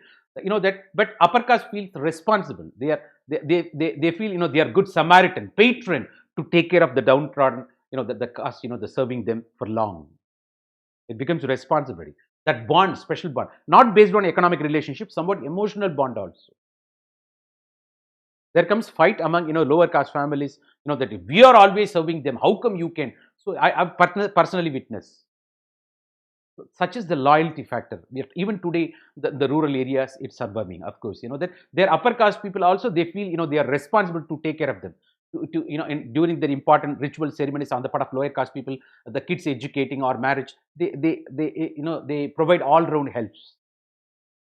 I personally, even in my family, I've witnessed that. So it is not that where we never spoke about the caste conflict, responsibility, the oppression suppression that we are talking about, but it makes you feel you are responsible. You have to take care of that family all around. That is a system even today you find, but that's undergoing change because nowadays they are not ready to strictly adhere to the duty. They get employment, they get education, they go somewhere. Why should I serve you? Let me serve corporate MNC. Let me go urban areas. Let me work in industries. Let me live freely. Why should I that always that feel subjugated? Why I should always feel subordinated to your interests? That comes in ultimately, just as I said, right? Due to industrialization, there has been a commercialization of occupation. Occupation completely governed by commercialization, centralized currencies, no more caste bound, you might be aware. So new occupations not associated with any of the caste open to all. See, if you want to become software engineer, what is the role of caste? Done, gone. Even the private entities, they are not giving reservation, you might be aware. That deals with your individual capacity to learn and discharge the duties. You might be aware, nothing to do. New occupations came the market. Of course, that you see a lot of electricians, plumbers, nothing to do with that the caste system. You might be aware. Informal sector, no hesitation among the people of all castes to go for new occupation. That earlier the caste based occupation, now it's not like that. You are open for all. You are ready to embrace all. And people are also not asking the caste in the urban areas. The rural areas, if you go, that if you ask one tumbler of water, they will ask what caste you belong to. Whereas in the urban areas, they never ask, that when you are electrician, they want your service, whatever may be your caste. They are not bothered about religion also. They allow you, that it is service, that purpose-based relation, not bound by caste, not bound by religion. But that it's happening, except some caste. There are some castes, they are very particular, very keen not to allow that other caste that within their family inside the home, that you might be aware. That's also parallelly reported. They're very keen. They are still under the clutches of caste system, but majority, that you see that the changes happening in terms of occupation, embracing occupation, even practice. The judgment system is getting diluted. It's not in urban areas, but of course, rural areas also loosening its hold, not disintegrated, loosening, liquid. It is ultimately getting diluted. That will be appropriate. And interdining, commensality. There were restrictions on dining in the past along the people of lower caste. 90% of the people do not that mind that eating together. But today what happens, right? It changed. That if you go to that hotel, Saravana Bhavan, Annapurna, Saravana Bhavan, okay, the Anand Bhavan everywhere, you don't ask caste of that your next seat person, which caste you belong to. If you ask, it's over, right? It is that way. That is the scenario we are talking about. So interdining is that not even traveling, you never ask. It is that way. Now it's not caste, class. As long as you are civilized, you look decent, and that you're cultured. That it's not. People are not the hesitating to interdine with you. Of course, so hierarchy. It talks about high, low, above, below. More emphasis given to the ascriptive identity we are talking about. Emphasis is on ascription, something given to you. That's what hierarchy. By birth, you get the status higher or lower. But at present, more emphasis on achievement. Are you graduate? Are you professional? That you see first, for example, when K.R. Narayan became president of India as a Dalit, he is the top of the president, the presidents of table. You might be aware. He is the protocol. He is the top. What you will do? Of course, when he visits, of course, Even that Govind, the incumbent president Rashtrapati ji, we are talking about that, but he faced problem in that the Odisha, of course, that temple, as well as the Brahma temple, that in near Pushkar. You might be aware how the treatment happened to him. When Puri Jagannath temple also, he was discriminated. Articles came. You may be president of India, but your caste. So there came some sort of discrimination practices. But of course, that you can't that it's a harmonious society, right? You can't that complicate the situation. He declined later, but news articles came. You might be aware. So that now you are that appreciated. You are respected based on your achieved status, not based on your ascribed status. But it's not free from skirmishes also. Some that fringe elements making mistakes there. You might be aware. The caste panchayats, they used to hold an important position in earlier times, but due to the presence of modern legal system, in spite of that, the judgment given by the village panchayat, even Supreme Court can't interfere, because that will be construed as that the collective decision. You have to respect that judgment. Even that is why we strengthen through the Panchayat Raj institutions, local self-government, 73rd, 74th Constitutional Amendment, the role of Gram Sabhas. Crucial, effective role in allowing a government project inside. Without the approval of Grama Sabha, you can't enter. Of course, the Grama Sabha completely dominated by the dominant caste of that particular village. So, caste panchayat, you might be aware. We are talking about. So, all those, the caste panchayats, caste councils, they have lost their original significance, but there are some places, that you talk about the impact. Excuse me.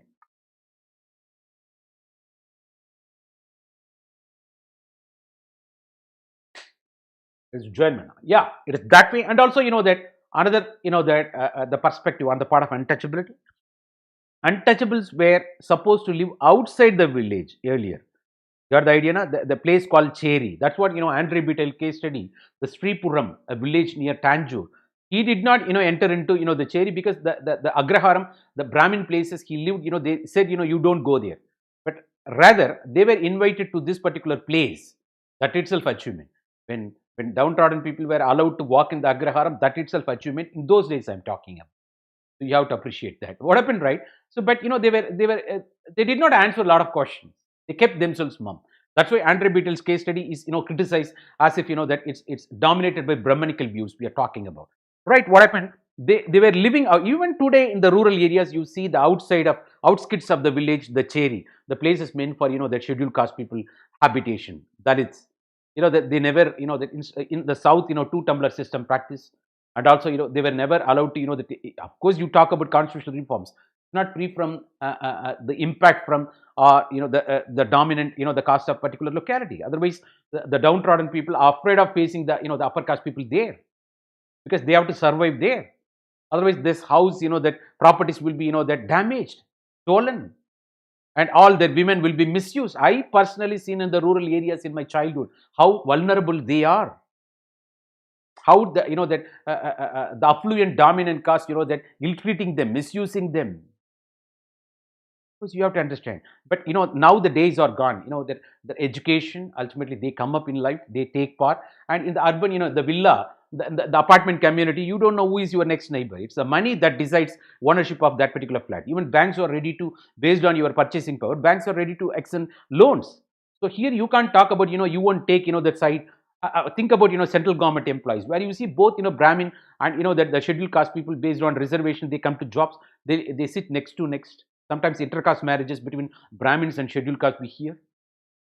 Right. So the untouchability, the practice is that first of all it is crime. Article 17. And the protection of civil rights earlier. Now we are talking about scheduled caste, scheduled tribes prohibition act, even amendments we are talking about. So you can't practice that. So that you don't find nowadays the distance maintained among the houses of upper caste people and lower caste people. Now there is no such gap is maintained in the modern colonies or cities, but in rural areas, I'm questioning still there. Of course, you're talking about when even urban educated, Western educated, we people, if we go to rural areas, we speak something, na, you came, na, you don't speak anything about it. It is our life, don't interfere. You came, you visited, na, you just go. You don't talk about it, because they are not ready to buy your views.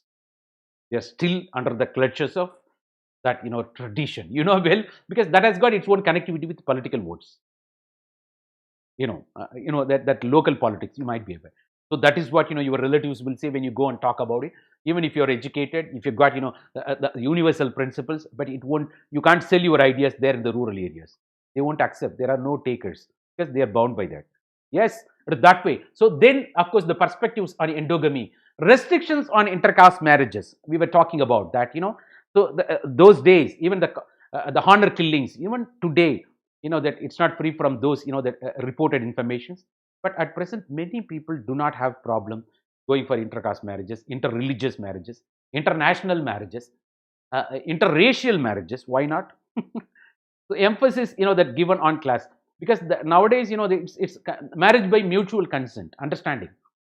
As long the both, why marriage, we have gone to that extent, live in relationship.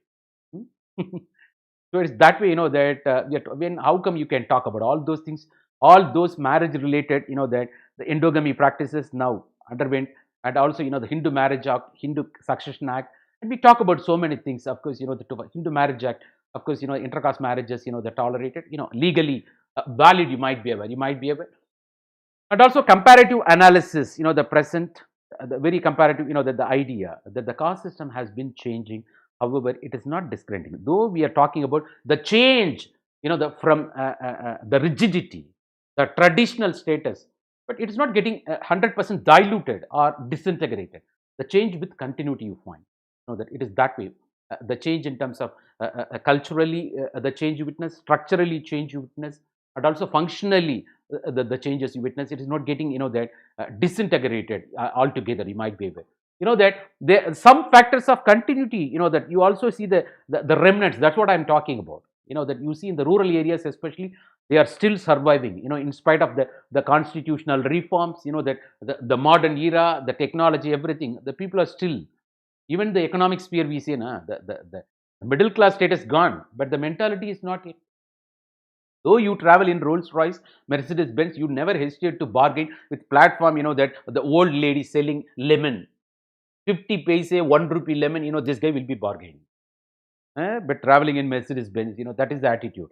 Middle class status gone, but the mentality is not yet. The same scenario we witness the caste system also. Of course, that on the other side, it's getting more traditionalized.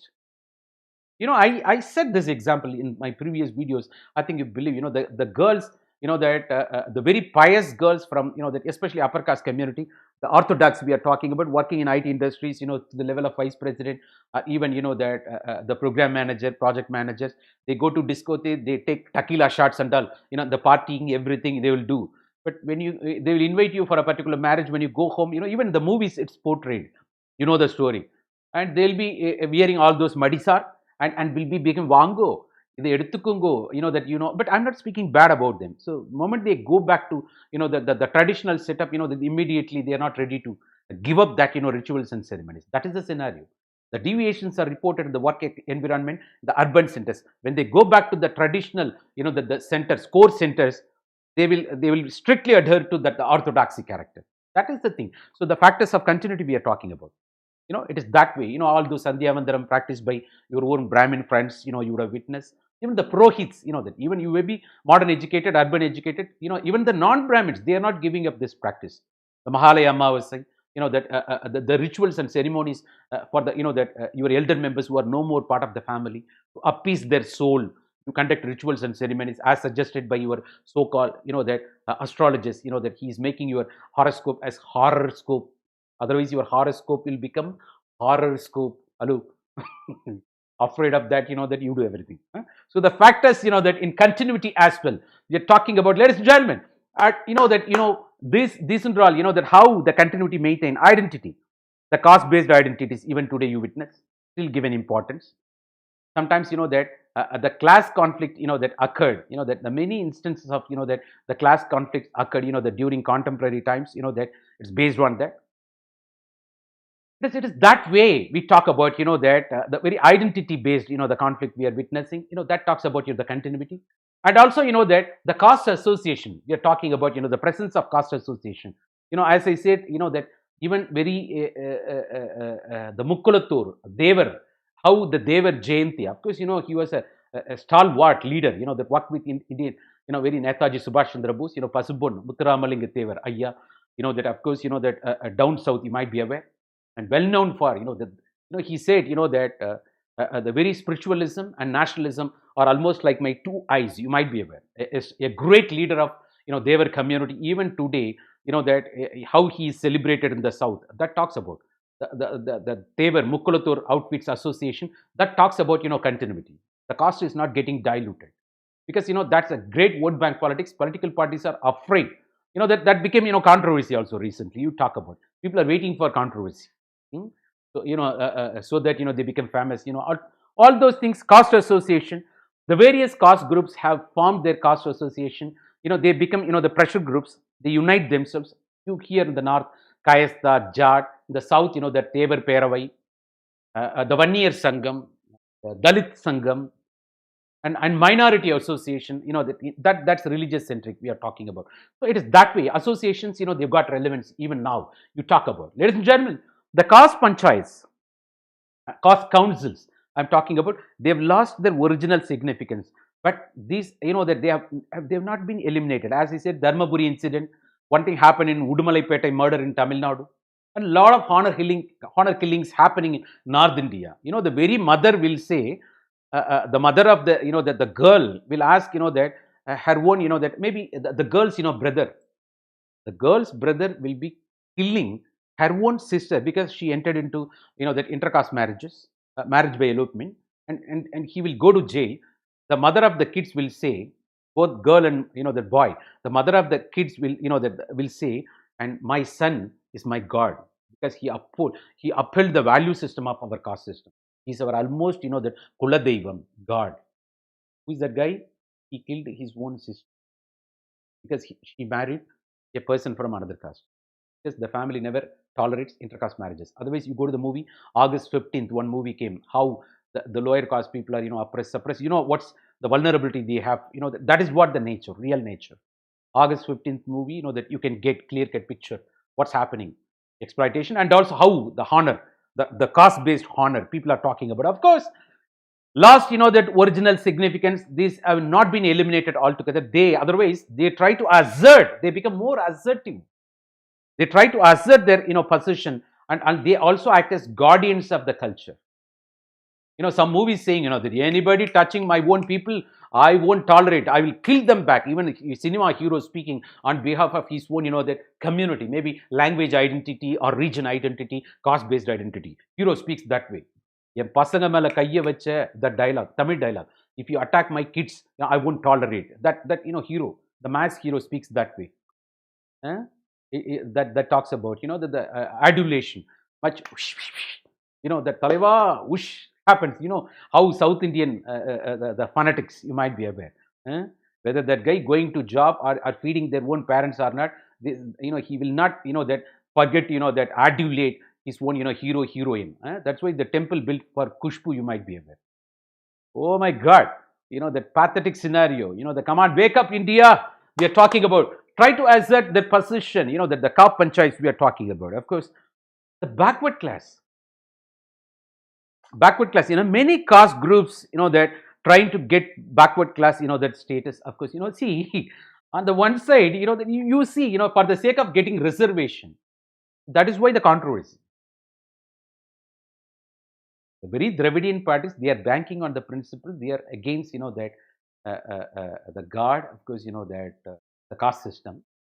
But they are very keen in fighting for the reservation for downtrodden.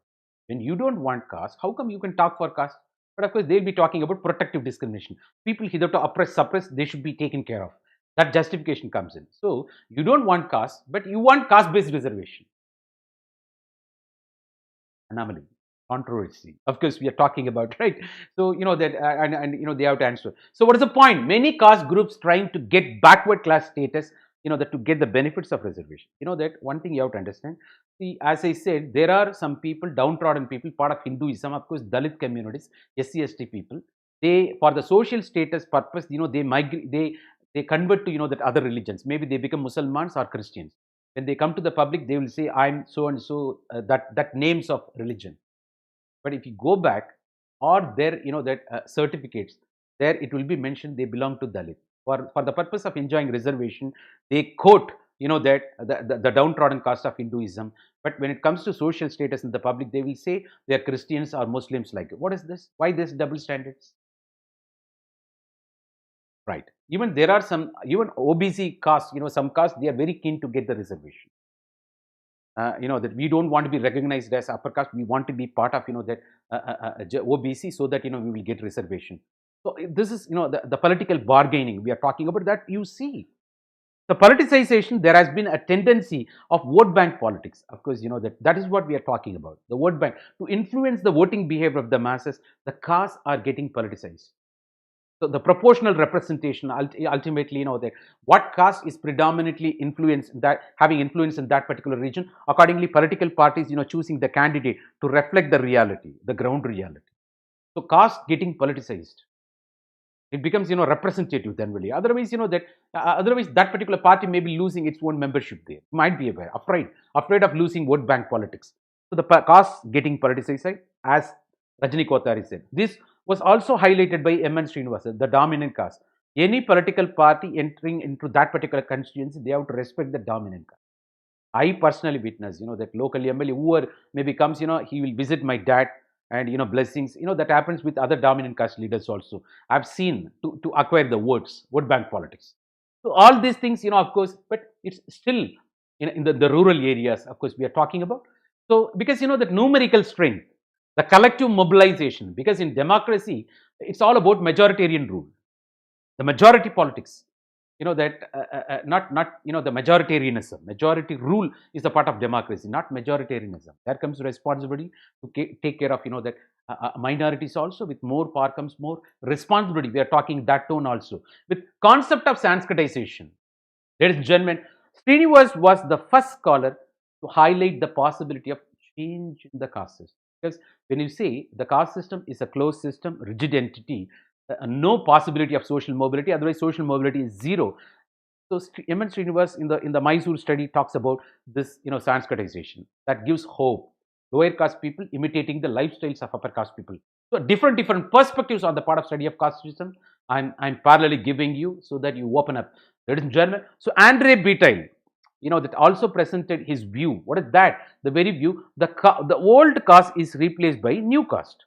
A particular place where one particular caste may be hitherto ruling, that it is replaced by a new caste. You just go for, Virudhunagar, all those regions, of course, maybe now the Nadar domination.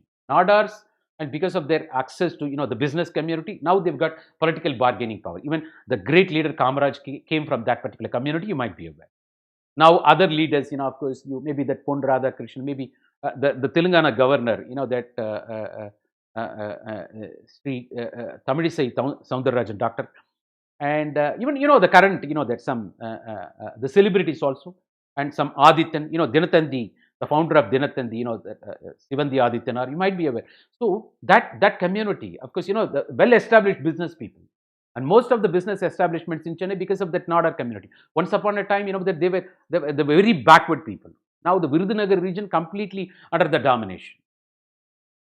There are fringe elements also now, Virudhunagar coming, that's totally different. I don't like to speak. Yes, ladies and gentlemen, we are talking about. So Andre Betail presented that view. The old caste is getting replaced by new caste. And you have to understand, then, that we are talking about the caste old is replaced by caste new. Then the caste being replaced by class indeed. It is not the caste getting replaced by the class. Class is ownership over economic resources. The people are respected only by money, but people are respected because of the caste. It is not the very caste getting replaced by class, but rather the old caste now, that giving way to new caste. You understand? Hitherto, a particular caste dominated in a particular locality. Now it is dominated by another caste, new caste. Maybe they have become affluent, they have become dominant.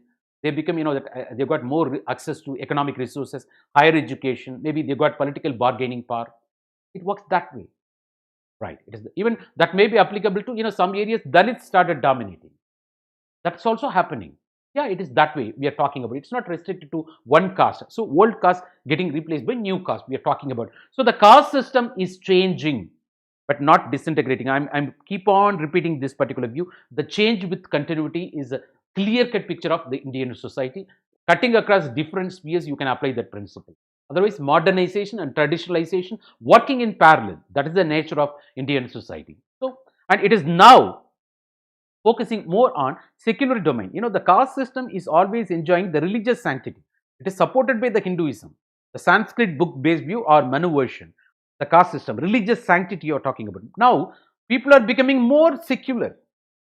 It is moving away from sacred to secular when there ultimately, that the caste becomes redundant, caste getting neglected.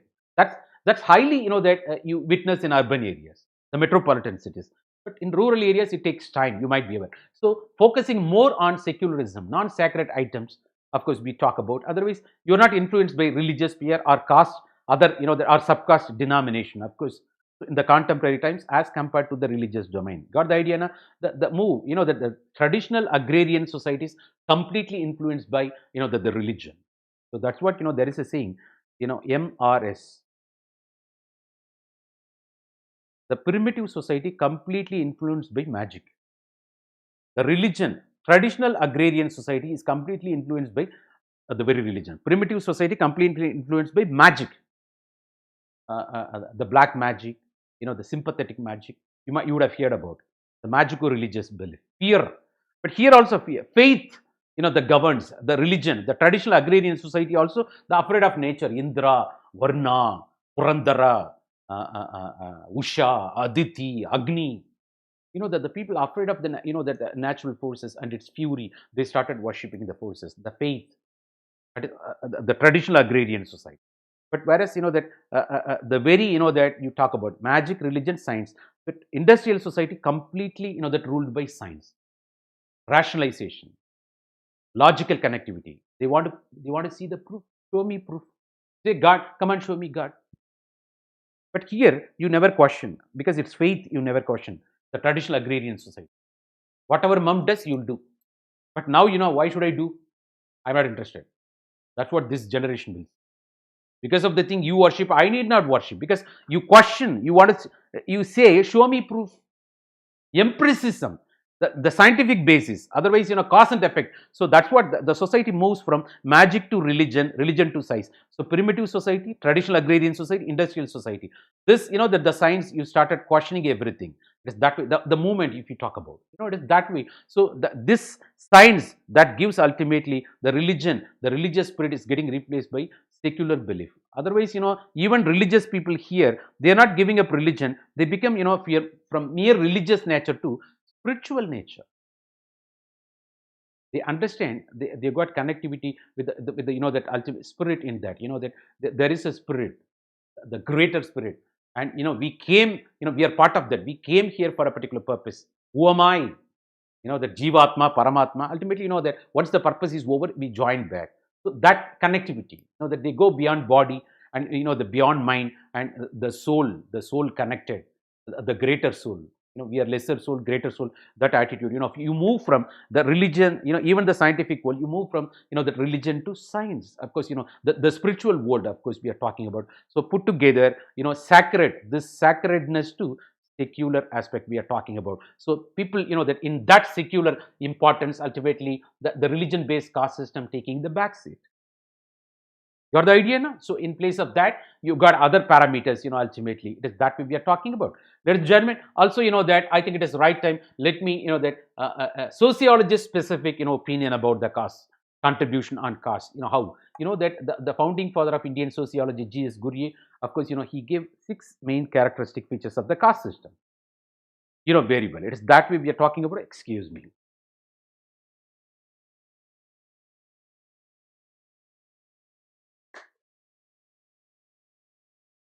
The segmental division of society, talking about segmental division of society. The caste system divides the whole society into various segments. That's what we spoke already. That this very clearly about it. The membership of which is fixed by birth.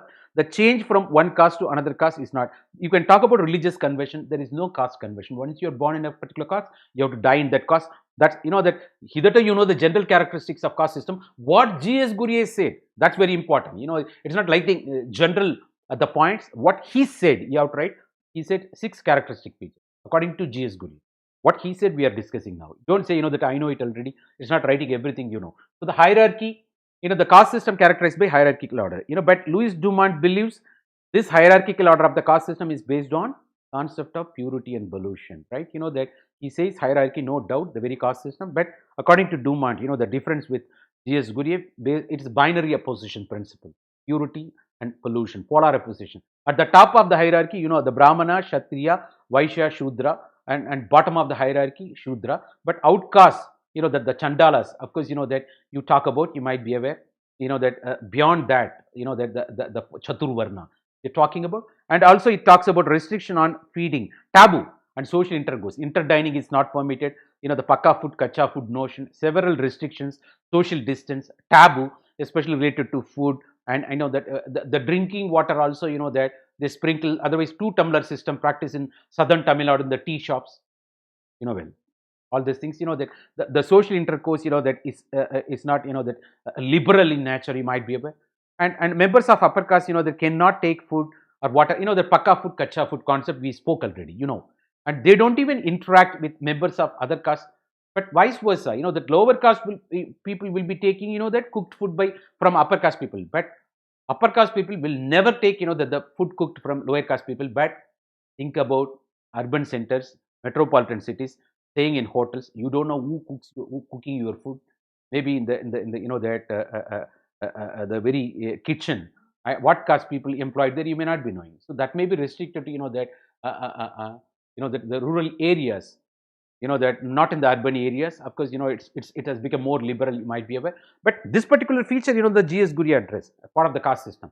Civil and religious disabilities. Hitherto we spoke about taboo. Taboo is a word, that derived from taboo. Taboo means Hindi word. Hindi word, the meaning is wrong.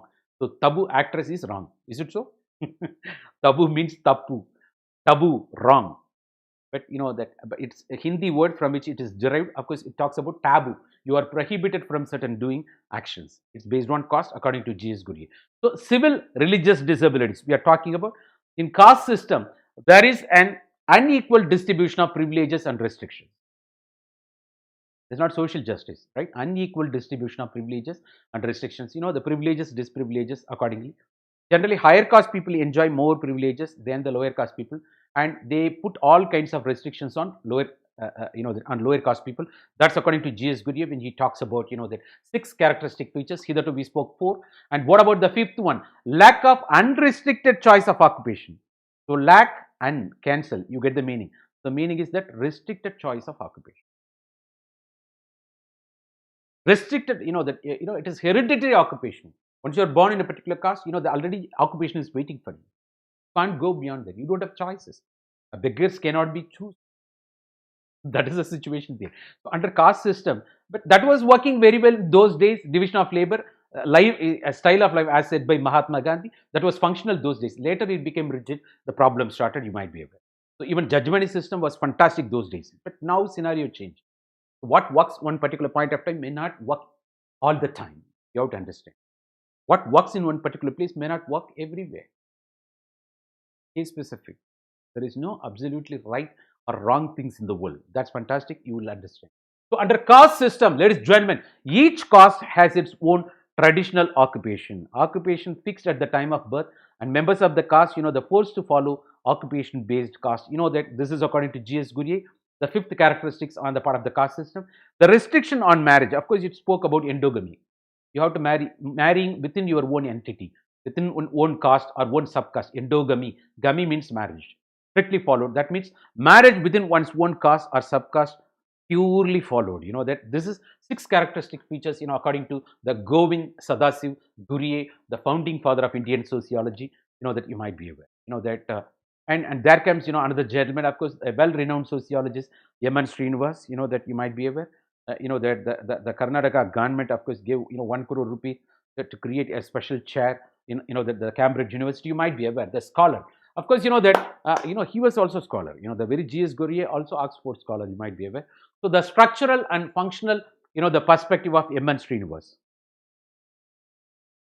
Structural and functional perspective of Yaman Srinivas has been influenced by British social anthropology. Be aware, it is that way we are talking about. That pioneered by, especially Radcliffe Brown, Malinowski. His approach is called structural functionalism. You might be aware, that the very approach, especially, all those writings, Caste, 21st Century Avatar, Social Change, Religion in Cook's Society, might be Remembered Village, the masterpiece of, all sociologists I elaborately discuss. Please go back and watch all those videos in the YouTube channel. You might be aware. So, structural functional perspective relies more on field work tradition. That's what social anthropology, you might be aware.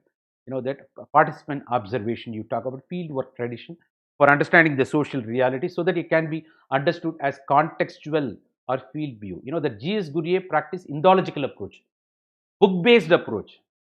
It was called book view, Sanskrit text based view. That's what G.S. Gurye's approach. But whereas M.N. Srini was field view, contextual. It's otherwise called, that structural functionalism approach. Probably he practiced, the very participant observation part of social anthropology, you might be aware. So got influenced by, the pioneers of anthropology, Radcliffe Brown and Malinowski, Mysore, Narasimhachar Srinivas we are talking about. He was trying to understand the change happening in the Indian society, especially in terms of caste system and Indian village. It's microscopic study. Of course, cannot be applied to the macro societies. That's a criticism against M.N. Srinivas. Not only that, he gave, that lot of, that the phrases part of sociology, even today highly celebrated, the concepts like, Sanskritization, Westernization, dominant caste, you might be aware, all these things, that we are talking about, to explain social change in Indian society. That's M.N. Srinivas. We're talking about his contribution towards caste. And what about the criticism of this M.N. Srinivas, especially of his structural functionalism approach towards the caste system, apart from the village-based studies? Srinivas, that he did micro-level finding, micro-level research, and the very structural functional perspective often becomes, but it is very difficult to apply for generalized or macroscopic level. What you apply for microscopic study may not be applicable to the macro level. That's the criticism of his structural functionalism. You might be aware we are talking about. That, and also, that the subaltern scholars, we are talking about the Gail Ombe, another sociologist who advocated the Srinivas sociology suffers from Brahmanical domination, dominated by upper caste views. That Sanskritization, Sanskrit happened to be the language of upper caste. That he used in the beginning Brahmanization. But what happened in different parts of India, there came other cases also. Kshatriyization, tribalization. Why Islamization? Sometimes, some places, de-Sanskritization. How come, that he got influenced by that? So, Brahmanical domination and elitist nature. It's not down to the downtrodden approach or down to the earth approach. Elitist. It's not Admi based approach. Elitist. The creamy, the top layer of the people's approach. It is that way. Ivory tower approach, maybe, that you talk, the Srinivas caste-centric study of Indian society, that, well, it was criticized by Andre Betail, that, so caste-centric study, how? Because Andre Betail, the Sripuram village, you might be aware, he claimed, that to use, the caste, class, power, all these things, how it was, that all working, interacting each other, that when you was making study over Sripuram village, the Tanjore might be aware. It's that way we are talking about. It's a criticism against, that the mere caste-centric study of Indian society by M.N. Srinivas. The other factors into play by Andre Betail. It's a matter of comparison. Also criticism over, the contributions of M.N. Srinivas. Ladies and gentlemen, very well the Marxism, the conflict school of thought, how they will be telling. That the Marxists criticize, that Srinivas for his conservatism. That conservatist approach, upper caste dominated approach, Brahmanical approach, elitist approach, and that, and also maintaining the status quo, the dominant tradition, right? It is that way. And also the very Srinivas, ignored the very possibility of, that when you talk about society, you witness both cooperation and conflict, hallmarks of society. How come you can address only cooperation? Otherwise, do you want to ignore, the simmering discontent on the part of people by various reasons?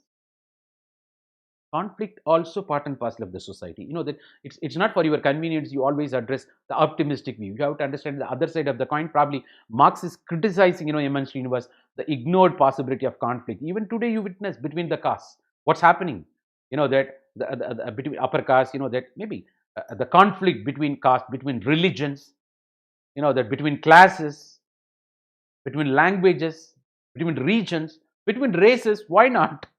Even today you witness. How come that you can? That's the right point also. We have to agree. And ladies and gentlemen, that I'm not asking you to become Marxist. Hello. Just appreciate. Matran thotattu malligayum manakkum.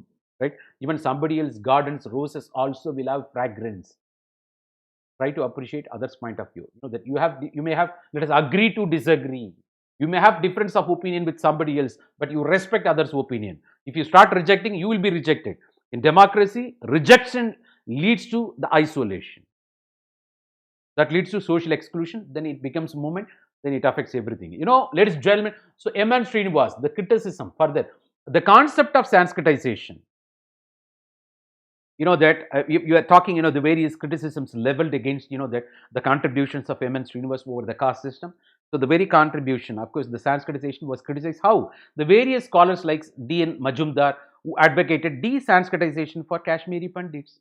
Kashmiri Pandits, they started, that imitating the lifestyles of, when I was in Jammu, I could witness the Islam way. Even the Sikhs, that copied the lifestyles of, that Islam, Muslim population.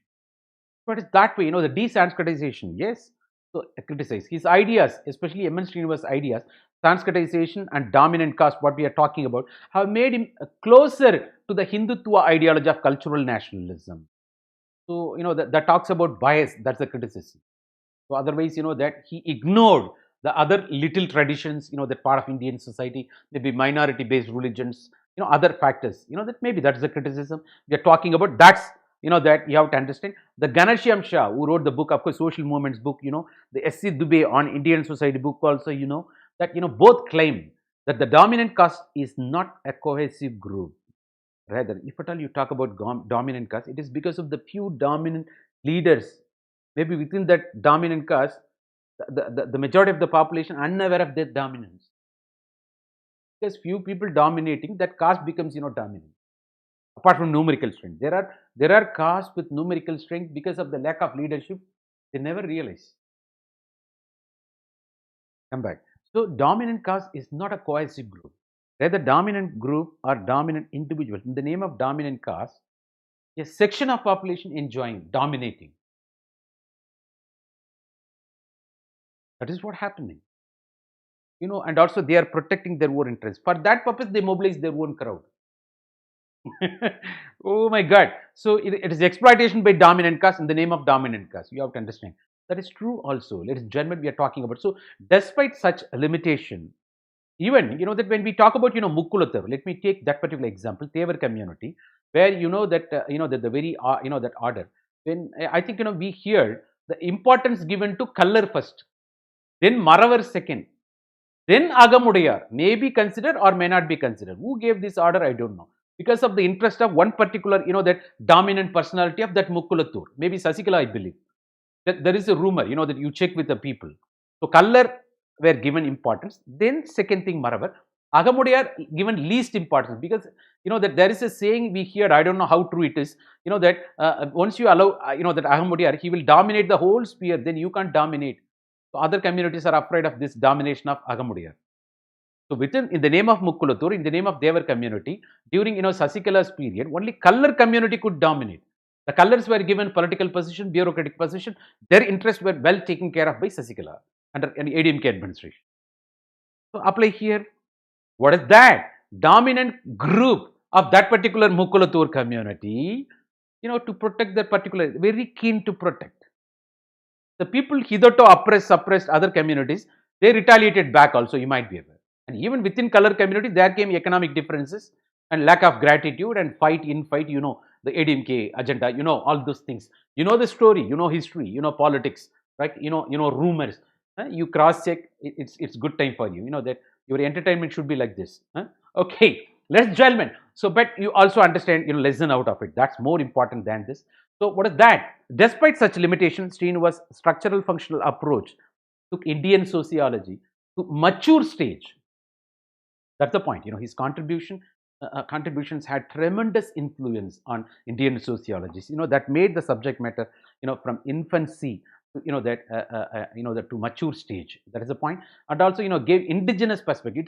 It's not always studying Indian society from the historical perception of the colonizers, British colonizers, anecdotes, that wrote with the purpose of exploiting Indian people.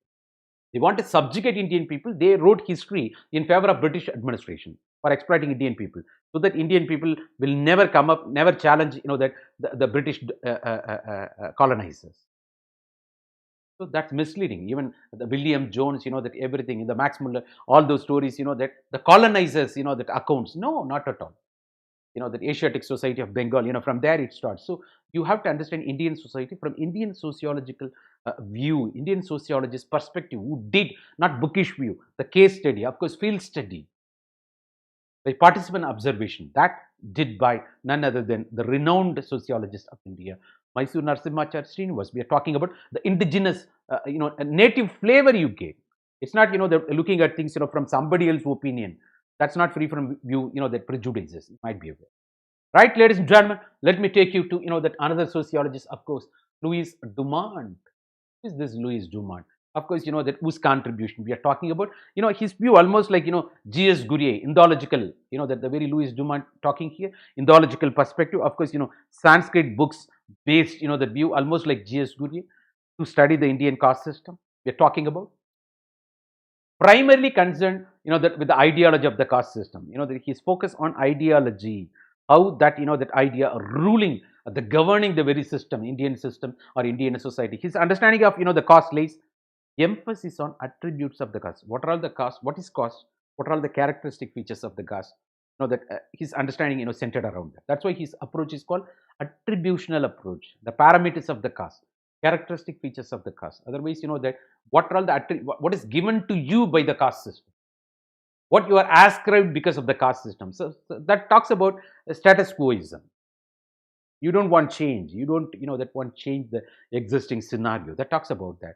So attributional approach to the caste system we are talking about. So caste is a set of relationships of economic, political, and kinship system. We are talking about economic, political, and kinship system sustained by certain values. We are talking about. That we are talking about, it's not we talking about, of course, on behalf of Louis Dumont, we are talking about, that economic, political kinship system sustained by certain values which are mostly religious. I told you already, that the integral part of Hinduism, the very caste system when you talk about is integral part of Hinduism. That's what Ambedkar says when he was, that in rebellious mode because of the caste system and other atrocities, and he became reactionary to that, not like Mahatma Gandhi's reformist view, well. So even, that the very Louis Dumont viewpoint is also like that. The values which are mostly religious in nature. So caste system is the byproduct of Hinduism, the religious sanctity. So that's why it's always against rationalism of E.V. Ramasamy or other Dalit readers, always, that opposing or questioning. But, that that's not free from flaws also. Okay. So this Louis Dumont, actually selected structuralist approach. He studied Indian society as a structure, as if it has got various interrelated, statuses and roles and institutions meant for, reinforcing or conditioning the existing structure. It is that way to study the caste system in India. So his approach is called structuralist approach, apart from the textbook view or Indological view like G.S. Guri. Ladies and gentlemen, understand, that it is that way. I think, let me take you, that this approach, that rests on the binary opposition, that the purity pollution, one opposing another, that pure or impure, one opposing another. This notion, are you pure or impure?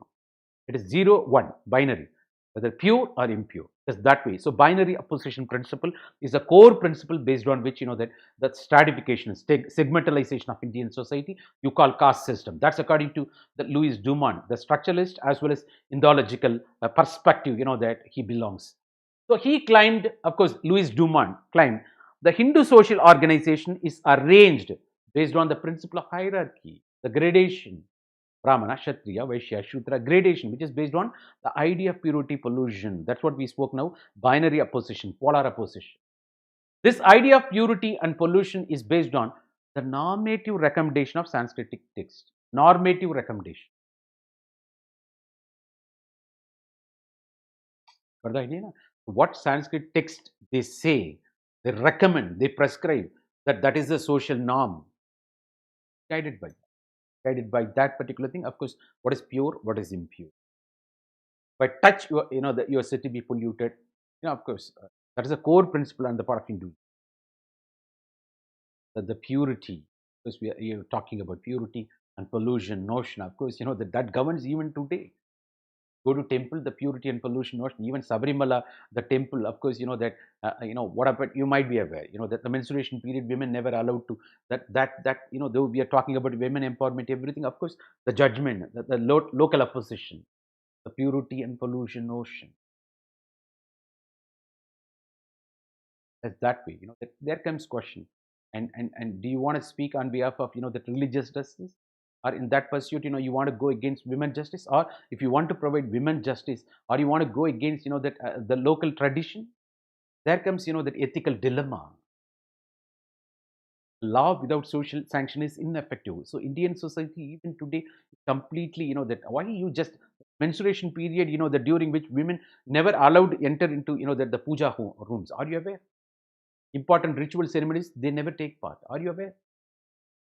The temples, they are not allowed to enter. Are you aware?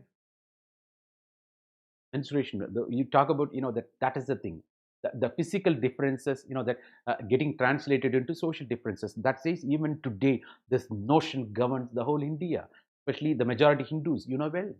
They're talking about, of course, ladies and gentlemen. So one who follows Sanskrit, a text is Hindu, that it is that way. You have to follow that. Of course, the Manu version, everything, what you're talking about, the Vedas, that Upanishads, everything, the Chaturvarna, the Rig, Yajur, Sama, Atharvana, you might be aware, that all those, it is guided that way. The prescriptions, the norms, the normative recommendations, that everything you derive from there. That one who follows Sanskrit text is called Hindu. Hence, his view was cultural particularistic view. Cultural particular, specific to Indian culture. And also, that Indological view, and also book view, and also structuralist view. So according to him, the caste system is integral to Hinduism. That's what even Ambedkar shares same opinion. So Louis Dumont further says that the caste is not the form of stratification, but a special form of inequality. According to him, it is a special form of inequality. That special form of inequality that you witness with Indian society. It is a culture, a particular culture you witness in Indian society. It's a particular to Indian society, cultural particularism view, whose essence has to be deciphered. That should be understood by sociologists. That should be interpreted inferred in a proper way by Indian sociologists. Of course, that sociologists' role to decipher it. Of course, that the essence should be deciphered. A special form of inequality that you witness with Indian society, a cultural particularistic view we are talking about. Ladies and gentlemen, so Louis Dumont also identifies, that the hierarchy as essential value underlying the caste system supported by the Hinduism. This hierarchy is reinforced, the supported by the very Hinduism, the part of caste system, you might be aware. It's that way, that Louis Dumont, that view, and also that according to Louis Dumont, the caste divides the whole Indian society into larger number of hereditary groups, segmentalization, that distinguished from one another and connected also. It is not a difference, and so also there is a connection, connected together by three characteristics. What are all those? The three characteristics, of course, the segmentalization, the separation. How? On the basis of the rules of the caste dharma. The caste dharma, the endogamy, the taboo, you talk about everything, the hierarchy principle, and social disabilities accordingly. All those things we are talking about. The rules of the caste in matters of, the taboo, endogamy, marriage, and also contact, the direct or indirect, the food taboo, vessel taboo, connubial taboo, the commensal interdining, connubium marriage, the endogamy you are supposed to practice. Intercaste marriage is not allowed. So the separation strictly, even that goes to the subcaste level. This is according to Louis Dumont. So interdependent, that of work or division of labor. According to Louis Dumont, talking about division of labor, caste-based hereditary occupation. That of course you talk about the judgment system. Upper caste depending on lower caste for a particular service. Because every caste group, they've got, hereditary occupation. So this, it was working, that parallelly in the name of judgment system, but he never said judgment system. Rather, he uses the phrase interdependent dependency, that he mentions interdependence of work or division of labor. Each group having in theory or tradition, by tradition, the profession from which their members can depart only within, certain limits. That it is strictly, that adhere to, with little bit deviations only, not per se, not en masse, not the whole.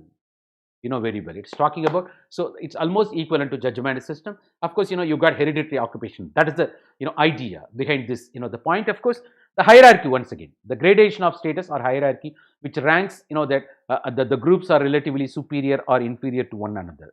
It is gradation, social hierarchy, the various forms of social inequality, a special, the extreme social inequality, the cultural particularism view, everything, that reinforced by Louis Dumont, happened to be Indologist, that it is that we are talking about, ladies and gentlemen, and also called structuralist, and that the very views of Louis Dumont we are talking about. And what is the criticism against the contributions of Louis Dumont? If you ask me, excuse me,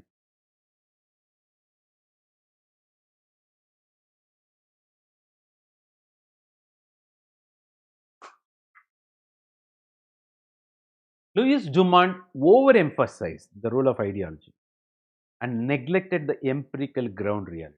That it's more of theoretical, the impractical, otherwise not pragmatic, not evidence based.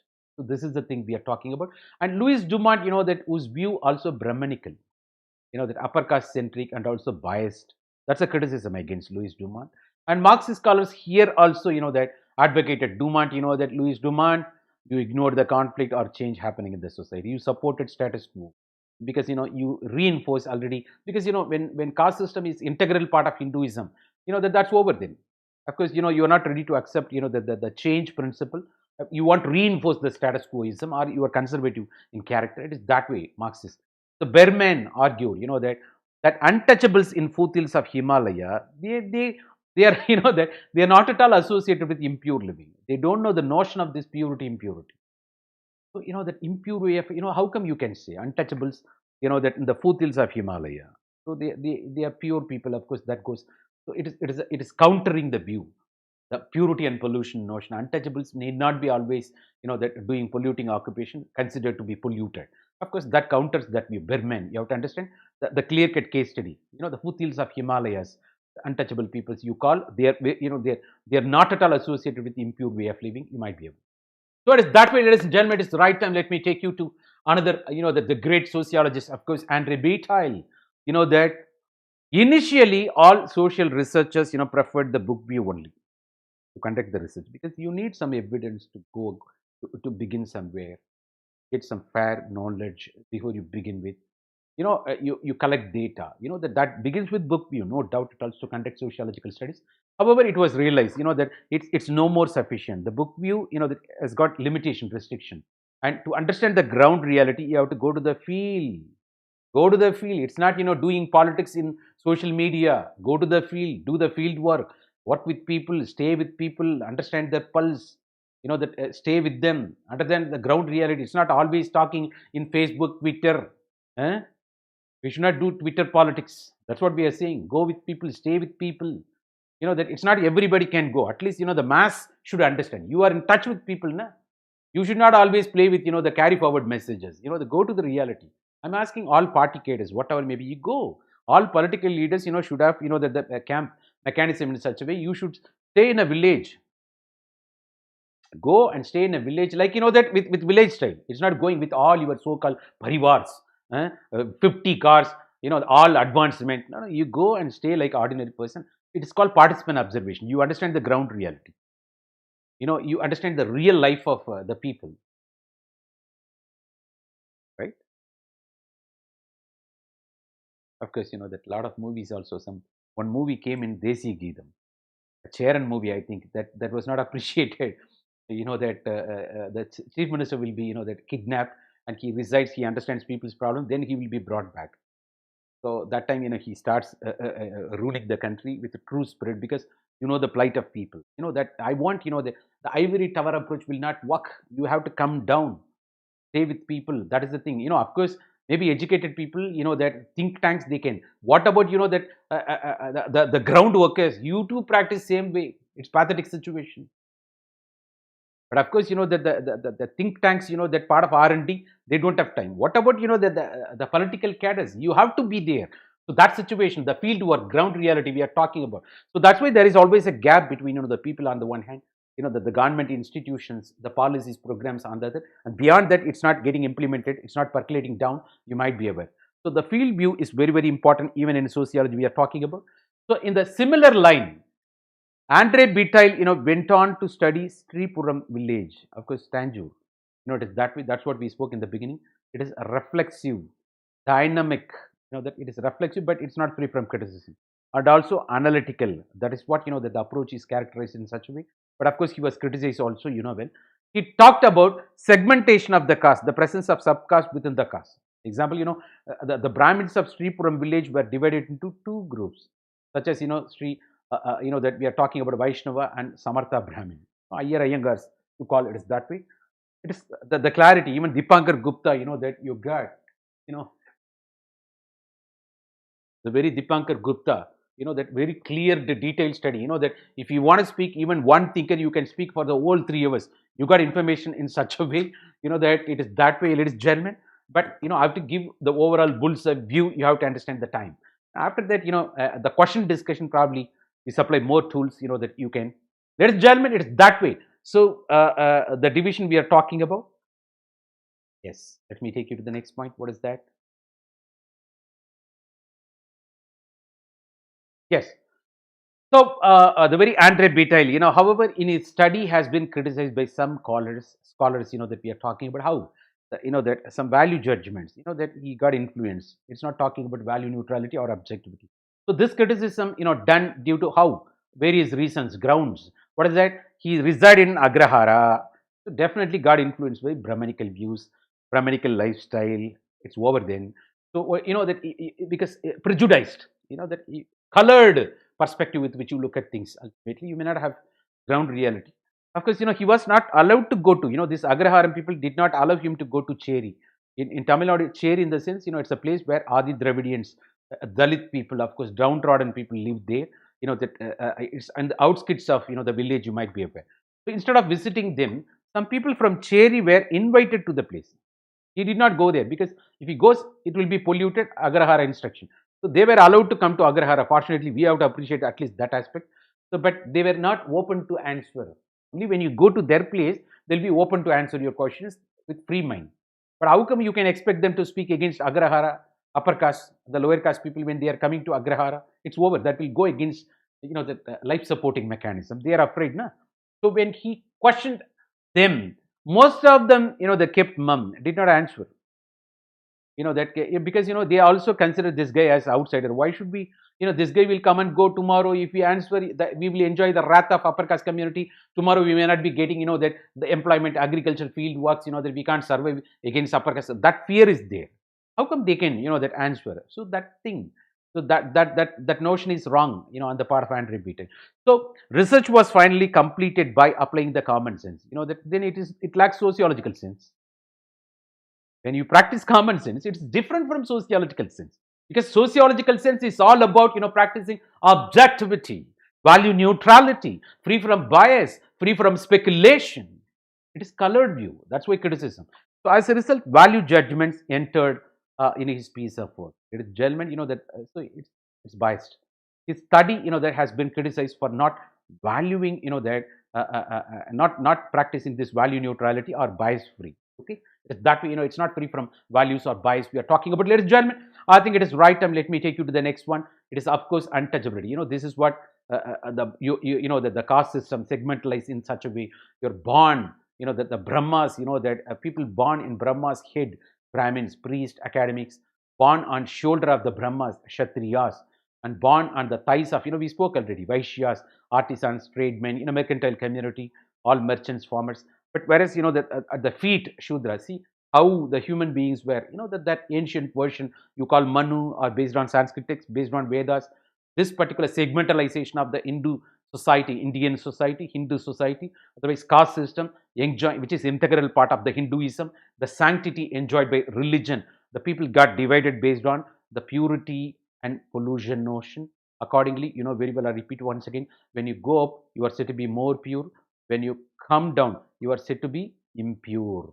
This notion, that of course the hierarchy, segmentalization, you might be aware.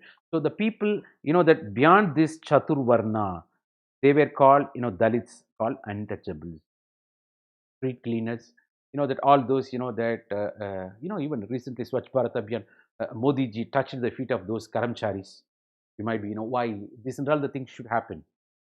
All I ask all ministers, all MLAs, hello, that all, that councillors, all local body officials, you have to touch the feet of, that the medical fraternity who do, the yeoman service during COVID situation.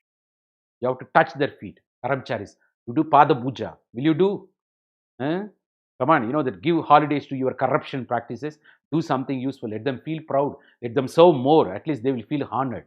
Come on, I'm asking you. Why, you expect only Prime Minister to do? Why you can't do? When Prime Minister himself saying, Pradhan Sevak doing that way, why can't you do?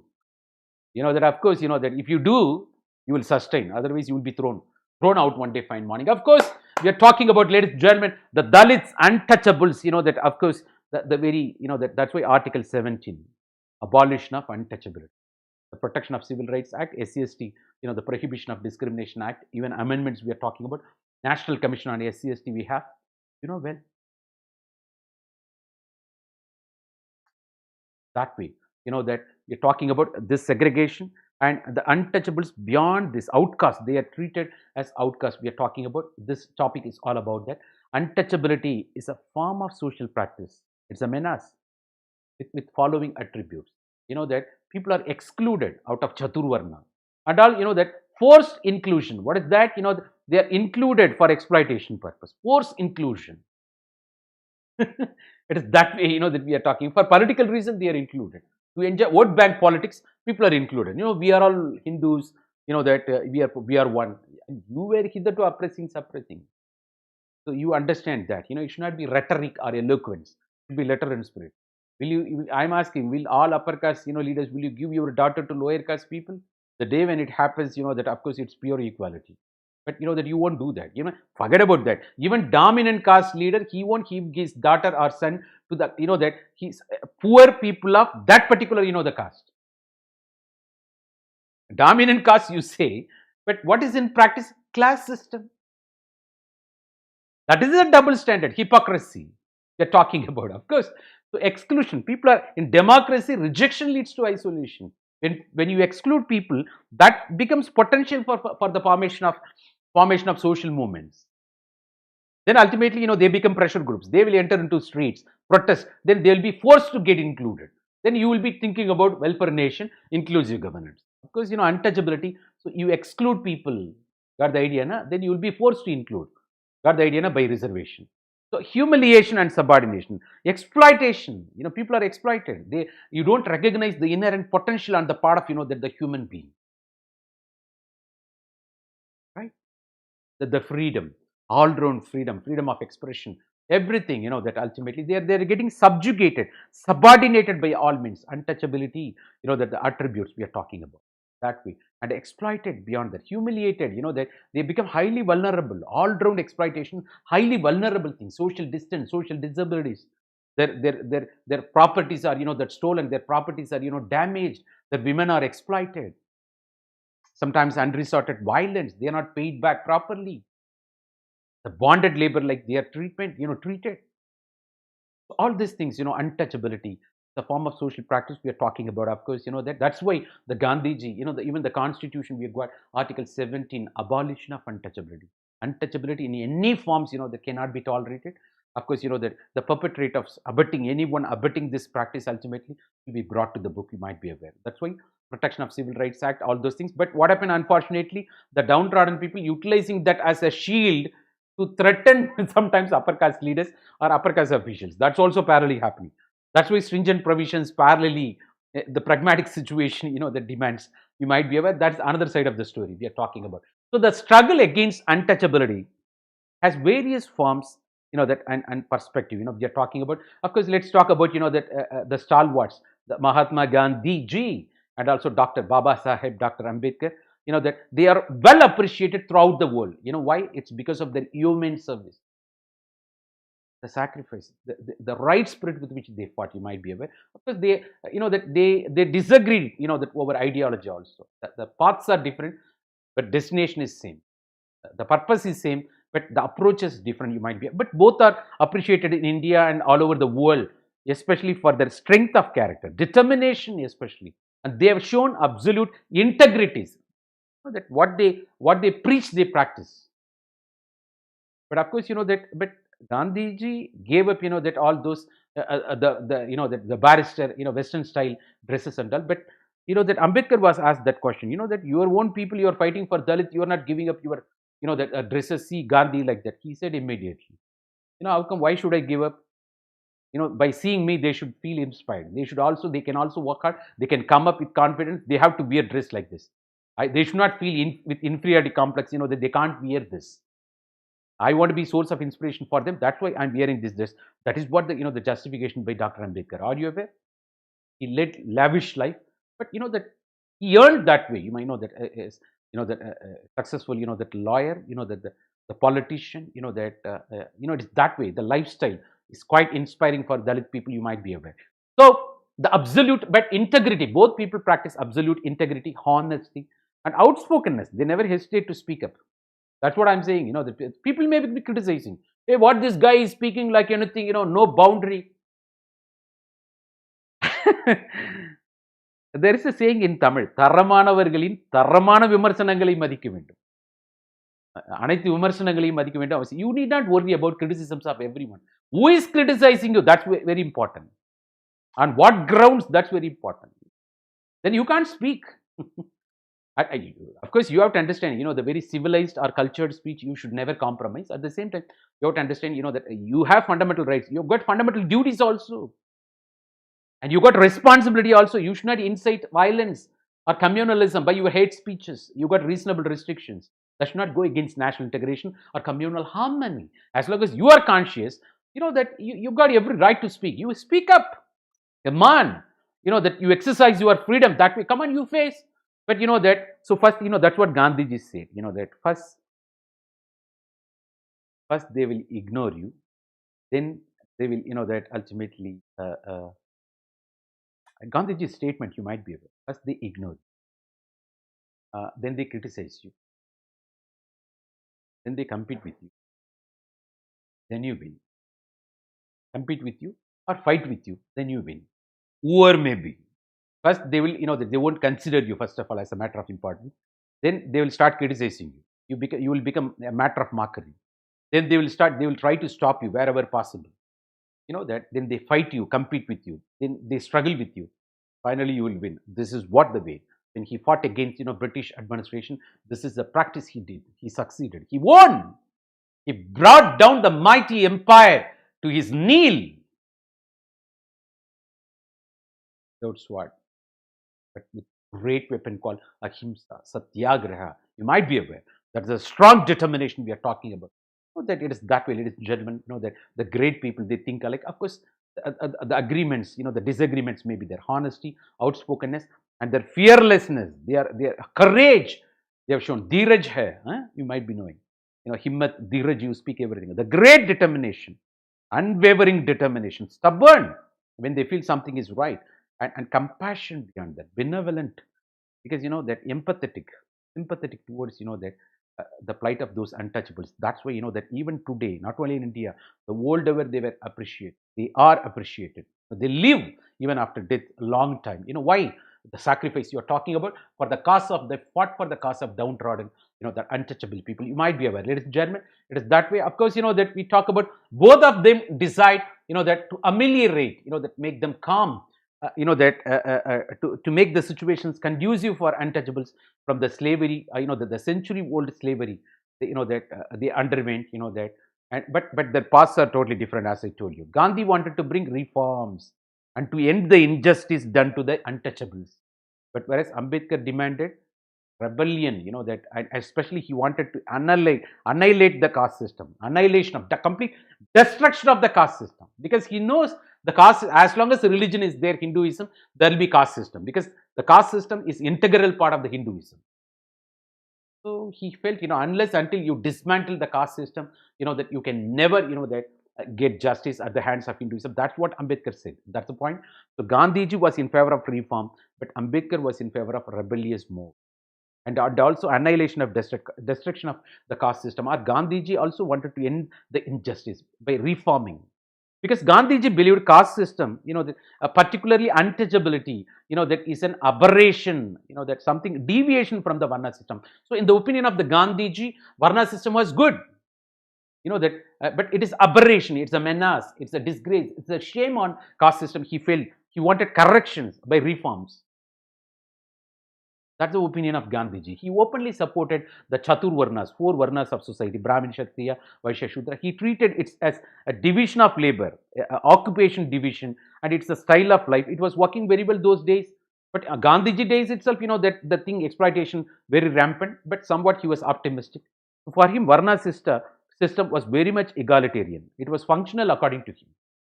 So that's what the notion of Gandhiji. You might be aware, that we are talking about. Of course, Gandhiji was not reactionary like Ambedkar. That he was reformist and status quoist to some extent. Of course, he understood some deviations and the maladies, and he wanted to fix it. That's all, right? That's why he advocated the problem of untouchability can be reformed by changing the heart of the people. So here you can see, so I appreciate this tendency of Gandhiji actually, because that you can't defeat people. But Ambedkar's strategy, he wanted to defeat people by dismantling the system. But Gandhiji tried to win the hearts of everybody. That's what great leader.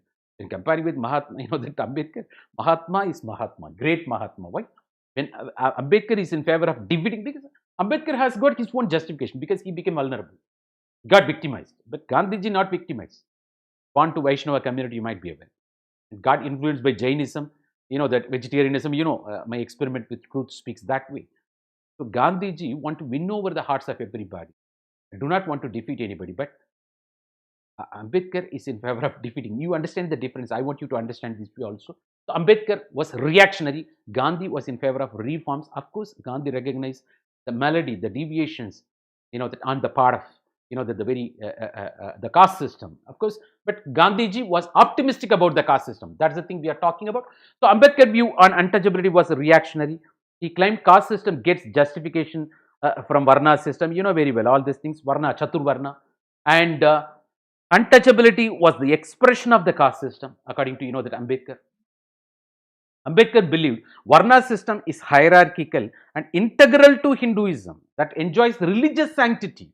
That's according to Dr. Ambedkar, Baba Sahib Ambedkar. So emancipation or liberation of the depressed caste may not be possible within this framework of the caste system that enjoys religious sanctity. So without dismantling, the liberation or emancipation of the depressed classes may not be possible. That's what Ambedkar said. So he is in favor of annihilation or destruction of the caste system. You might be aware. It is that way. Both are, that right in their own respective points. You have to appreciate, that for every thesis you've got antithesis, synthesis. That it's two sides of a single coin. You have to understand the truth. So Gandhiji was in favor of abolition of the caste-based discrimination, not the caste system per se. Caste-based discrimination should be abolished. That's what Gandhiji. But Gandhiji advocated for that particular purpose. How you can, practice interdining or intermarriage, intercaste marriages. Even Gandhiji's first son married, here from Tamil Nadu, Rajaji's, the daughter. Are you aware? When freedom struggle was going on, parallelly, of course, that the president of India designate, elect and travel in flight. The Gopalakrishna Gandhi, of course, that the governor of, the West Bengal, he said, I've got a Tamil Nadu root, Tamilian base. Why? It's because of that. So both Gandhiji and Rajaji, very well, na? They entered into marital contract because son and daughter relationship, you might be aware. He did also. And, Gandhiji is one of the sons, very well, keep on exchanging, keep on changing the religion. You might be aware. That's totally different scenario. And, the stories. You please go through all those, that Bipin Chandra, Ramachandra Guha, you'll enjoy. So Gandhiji advocated interdining and intermarriage for the removal of untouchability. Of course, he practiced also, that letter and spirit. What he said, he did. That's what Gandhiji. So Gandhiji would argue untouchability stands for everything ugly in the caste. He is not in favor of, that untouchability. It has to be removed. It's a deviation. It's a shame. It's a disgrace on the part of the caste system. But not per se the caste system can be eliminated. This discriminatory practices can be eliminated. That's what Gandhiji said. And it must go instantly. Immediately it should go like that. That's Gandhiji's opinion. Extending this logic, he could further claim untouchability could be fully and finally removed only when the caste consciousness is removed. Caste consciousness, only when it is removed, untouchability can. As long as caste consciousness there will be discriminatory practice or untouchability. That's what Gandhiji. So Ambedkar was concerned with overall destruction, annihilation of the caste. He organized, various, mandals, that Jatpat, that Tadok Mandal, everything, even Mahar movement, the en masse embracement of Buddhism. That all India depressed classes, you might be aware. So he burnt copies of Manusmriti. What these guys for political expediency, these people are doing. Ambedkar never did for his own political experience. He did on behalf of the people, real. But modern day political leaders for their own the political experiences they are doing, well. I don't believe them, and at that too, nearing elections they will do. Rest of the times they will be colluding with everybody. Huh? Yeah, that. I'm asking, if you're a Dalit leader, will you marry a girl from Dalit community or upper caste community? As long as you don't do that, you are not practicing, you are not speaking in favor of Dalit. You want actress, that for your all those, the errant doings, but you want to speak on behalf of Dalit. That this is all the double standards, we are talking about everywhere you come to know, that we know the story, what's happening, that they can cheat Aam Aadmi, ordinary people. We know what's happening, but people should be beware, that I don't know. But that way, ladies and gentlemen, that he claimed Sanskritic Hinduism. Sanskritic Hinduism is deep rooted, that according to Ambedkar, therefore impossible to completely, that dismantle. So though he spoke the dismantling of the caste system only the solution, that then only the depressed classes can liberate themselves, emancipate themselves from the clutches of the very caste system and associated, that exploitation. But that the Hinduism, the Sanskritic Hinduism is deep rooted, therefore impossible to completely dismantle. He himself admits. Dr. Ambedkar. That's why, what happened? He embraced Buddhism. The pragmatic approach was to abandon, according to Dr. Ambedkar, abandon it and embracing religion, which is egalitarian character. Egalitarian, you know very well. What is egalitarian? Where you are given equal treatment, where everything is for everyone. No more discrimination in practice. So Buddhism, according to him, native indigenous religion. Of course, Buddhism, Jainism, they themselves came out of Hinduism, and because of the orthodoxy character of that, otherwise the limitations imposed by Hinduism over this Vaishya mercantile community. That's why the Buddhism and Jainism born, you might be aware. They are otherwise called heterodox sects of heterodox religions of Hinduism. Well, that it is that way. So Ambedkar, embraced Buddhism, according to him, which is egalitarian and also indigenous. He advocated mass conversion, Mahar movement, to Buddhism. Even today in Nagpur region, you see, that a lot of my friends are from that particular region. They used to tell me, I'm Buddhist, Sampath. How? Yeah, I used to ask him. Then he said, we are all worshipper of Ambedkar, mass conversion. My great granddad, all those they used to tell. So you connect with people, you come to know, of course, egalitarian in nature and indigenous too. Native. At the end of the day, it is native, also native religion. You might be aware. It is that way, ladies and gentlemen. I think, that fantastic, that I think it is right time. Let me take you to the original, that the questions, what we have seen, I think, so that you understand the connectivity, what we spoke hitherto. And that people who joined very late, you watch, that from the beginning to end, you understand the spirit. And also, I expect you to watch all those Indian sociologists discussion we did in other videos, part of Unacademy YouTube. Please watch to get more ideas. And because of that, I restricted myself to some extent, because the whole unit, speaking whole unit within 3 hours. Hello. for MN Srinivas, that alone I can speak, 6 hours, ladies and gentlemen. So, that, but, you understand, but I understand. You're going to write mains this year. In what way I can help you, that we can help you, part of Unacademy. So it's our humble attempt. Of course, you please watch other videos also to benefit more. And beyond that, as I told you, the question and the answer sessions will be dealt separately, where we will supply more tools to the point. It won't be generalized to give you ideas or confidence, that to answer, to deliver, that will be pakka. We tried here also. Now you can understand, that when you go through, that of course you say the note, Gurier's conception of caste, the 6 parameters, all those. Caste politics, and substantiation of answers, the caste dynamics, how identities are defined by caste. You go through once again. Now you can understand the question is better, I believe. And also the discrete caste, muddled hierarchy, we spoke everything. And how the caste system are acting as an obstacle or hindering or scuttling the democracy and adult franchise because of the dominant caste, voting behavior of the masses, vote bank politics, all those, the misleading people are getting misled. Give a critical analysis of, Andre Beetle study, Tanjore village. We spoke how he was criticized, Tripuram village, Tanjore. I go very fast because, you've seen answer also. You could relate, that the principle of hierarchy or the principle of difference we are talking about. The hierarchy based on difference, or also hierarchy itself leads to difference. We can speak both ways. Of course, that we are talking about intercaste relations in the present day context and struggle against untouchability, the forms. Of course, how Gandhian and Ambedkarite, that the stand just now we spoke, and the changes in culture and structural aspect of the caste since independence. We spoke Sanskritization, Westernization.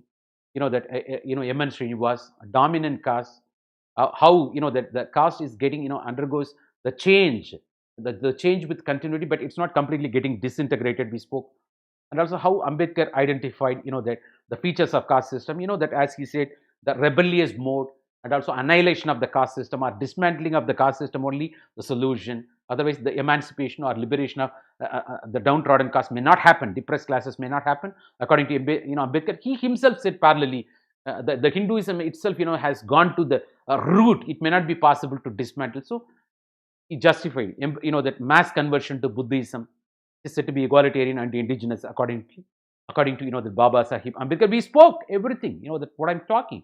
Now you can understand better, and also that Andre Beatel's account on relationship between caste. All three factors working. But whereas MN Srinivas focus was only on caste, and that Andre Beatel gave alternative. That we have to deal separately also to speak more. Louis Dumont, structuralist. We spoke, that, and also the book view. We spoke, that, and cultural particularism view. We spoke, that vis-a-vis the Indian caste system. And Gandhiji, because Gandhiji's, determination, compassion towards untouchable, he walked the talk, letter and spirit, that what he preached, he practiced, and he favored, that he admitted, honestly, that the deviations on the part of the caste system, the discrimination on the part of the caste system, of course, the untouchability, only by eliminating the caste consciousness, you can eliminate this untouchability menace. But he was quite optimistic about caste system, that he was of the reformist view the Gandhiji had, and not only that, various measures he practiced in such a way through the weapon, by sacrifice, that the satyagraha, you might be aware. So that's why people developed, a sense of trust in him, confidence in him. A leader is born, that responsible for the mass movement. After entry of, Gandhiji's into the India's independence struggle, it acquired a mass character, you might be aware.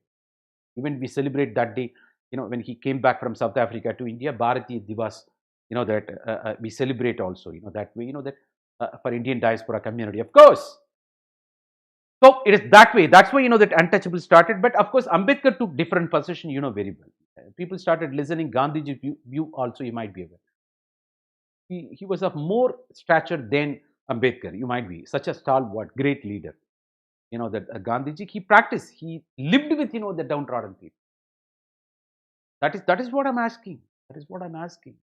When politics is your full-time profession, how long you are going to practice ivory tower approach? But it should be by, the sheer intention, not by Hippocratic attitude. I'm asking. If you do that, you become real leader. Why it's not happening? Come on, it will happen. It will happen. The nation is going to witness the leaders. That of course, come on, in caste system, the changing, weakening is changing, no doubt. It's also weakening, but not getting disintegrating. This question is getting repeated. We did it twice. It might be the same thing here. Of course, Ambedkar's, that he's wise Democrat. Yeah, he expected, that his own downtrodden, of course, depressed classes people should be incorporated part of the mainstream. The nation building, the economic planning. He fought for his own people, oppressed class, suppressed class, downtrodden people, and he fought for the emancipation, liberation of the people. That talks about rule by all people, not by mere section of upper caste people. He was for inclusive governance. He's a pure Democrat. But the idea, it is that way, that it is not he alone wanted to enjoy lavish lifestyle, he wanted his own people to be part of the stream. He a true Democrat, you have to understand. He wanted true democracy can be possible only by incorporation of all stakeholders, all people part of the process we're talking about. It is German, it is that way. So Srinivas Sanskritization is modernizing for or rationalizing. This is what we are talking about. The changes in caste system he's prescribing by Sanskritization. But of course, the modernization force the Sanskritization on the one hand, yeah, because it gives hope to hitherto, that oppressed, suppressed people. You can also, in a generation or two, you can reach upper caste status. But in the beginning, Sanskritization is all about cultural change. That talks about mere a change in way of life, style of life, not giving you structural change, not giving per se you won't be called upper caste people. Right. It is that way. So it is modernizing force. On the one hand, maybe because of the hope, maybe modernization, but it talks about social mobility within the closed system. But traditionalizing force, it is also parallelly reinforcing once again the caste system.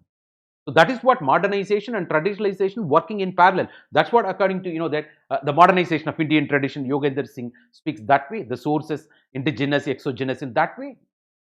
That is the view that we spoke. I think hope you understood thoroughly that about this that I think it is right time you can features we looked at things, of course that the various characteristic features in general part of the caste system, and also that we took that you to the various perspectives on the part of the study of caste system well, and we roped in ultimately the very sociology specific the contribution over the study of caste system. Ladies and gentlemen, we spoke about G.S. Goodyear, M.N. Srinivas, Louis Dumas, Andre Bataille. Let me come on. We have seen this much. Hope you understand better. M.N. Srinivas, Louis Dumas, and also that the very Andre Bataille. Of course, all are criticized also on their based on their contributions, and of course that untouchability, what it is, the social practice, the menace, how it is, the different standpoints according to that Mahatma Gandhiji and Baba Saheb Ambedkar. We are talking about how untouchability we are talking about, the exclusion, forced inclusion, humiliation, subordination, exploitation. These are all the major attributes on the part of the social practice called untouchability. And that the disagreements between Mahatma Gandhi and Ambedkar, but both are meant for the fighting for the cause of this the downtrodden or emancipation of that the very depressed classes, no doubt, but approach differed. Gandhiji reformist, whereas that Ambedkar rebellious mode. Gandhiji spoke in favor of the caste system, but admitted the aberration of the caste system in the name of untouchability. And that, but whereas the very Ambedkar spoke of rebellious mode, but he was in favor of dismantling the caste system or annihilation of the caste system. See the approach, we spoke everything. Ladies and gentlemen, not only that, that finally, that Ambedkar embraced very Buddhism, the mass conversion, with these people, that according to him, Buddhism, egalitarian and indigenous. Ladies and gentlemen, we spoke, of course, that the resources for this particular unit, to take you to the next level. What I spoke hitherto, what I interacted with you, of course, that I became your foundation. My role is to inspire you. Ladies and gentlemen, I pushed you to some extent. Now it is your turn, that you have to travel. You have to go far. By consulting all these resources, Dipankar Gupta, of course, that the social stratification book, the fantastic presentation, various, the collection of various essays, symposium. I'm not selling book. I'm not marketing executive, but I want you to touch, that parallelly. And also, the books written by M.N. Srinivas, very well. Caste 21st Century Avatar, Remember Village, Religion and Cooks in India. Of course, the social change. They're talking about various books where you find, that M.N. Srinivas, he was trying to understand the Indian society and change happening there, and also ignore materials, that relevant to Indian society. Of course, to get brief basic information, you can rely on basic NCRTs. That's that I think that I think that we did it today. The ladies and gentlemen, appreciating you once again for participating effectively. Welcome to Unacademy, ladies and gentlemen, and also that hope I would have made some difference that in your understanding about that unique feature on the part of that Indian society, the caste system. Of course, that the caste, it is not that caste and polity, caste getting that the caste itself getting politicized, as Rajani Kothari said. People are not casting their votes, they are voting their caste, you might be aware. And caste has gone to the root level. Even Dr. Ambedkar says that the very religion has gone to root level. It is impossible to dismantle. That's why he embraced. But in spite of that, that 800 years of Mughal rule, 150 years of British rule couldn't do anything, because the Hinduism, which is said to be, the Sarva Dharma Sambhav we are talking about, that is why, the tolerance as the core principle, unity in diversity, in spite of all these challenges, it is even today surviving. But, but there are some, that fringe elements, of course, the people who misinterpret the very religion in the name of personal expediency, that it is because of them. But in spite of that, that it is good. Of course, as said by Hinduism, all religions are various paths to lead the same God. Let us appreciate that spirit. Of course, that so move from mere religion to spiritualism path. That the role of that the great people will connect. That all that the people in the name of religion, whereas small people will divide people in the name of religion. You want to be great or small, it's up to you. I leave it to you. Ladies and gentlemen, that please take into account, of course, this is my referral code, say success, to avail maximum 10% discount. I appreciate you, that for participating, and as well as that learning. Of course, that let's meet tomorrow same time, that to have another topic, and appreciate you. Thank God, that I think I made some relevance, I made some difference today in your understanding. Appreciate you, ladies and gentlemen. This is Success Sampath signing off from you. Good night. Thank you so much.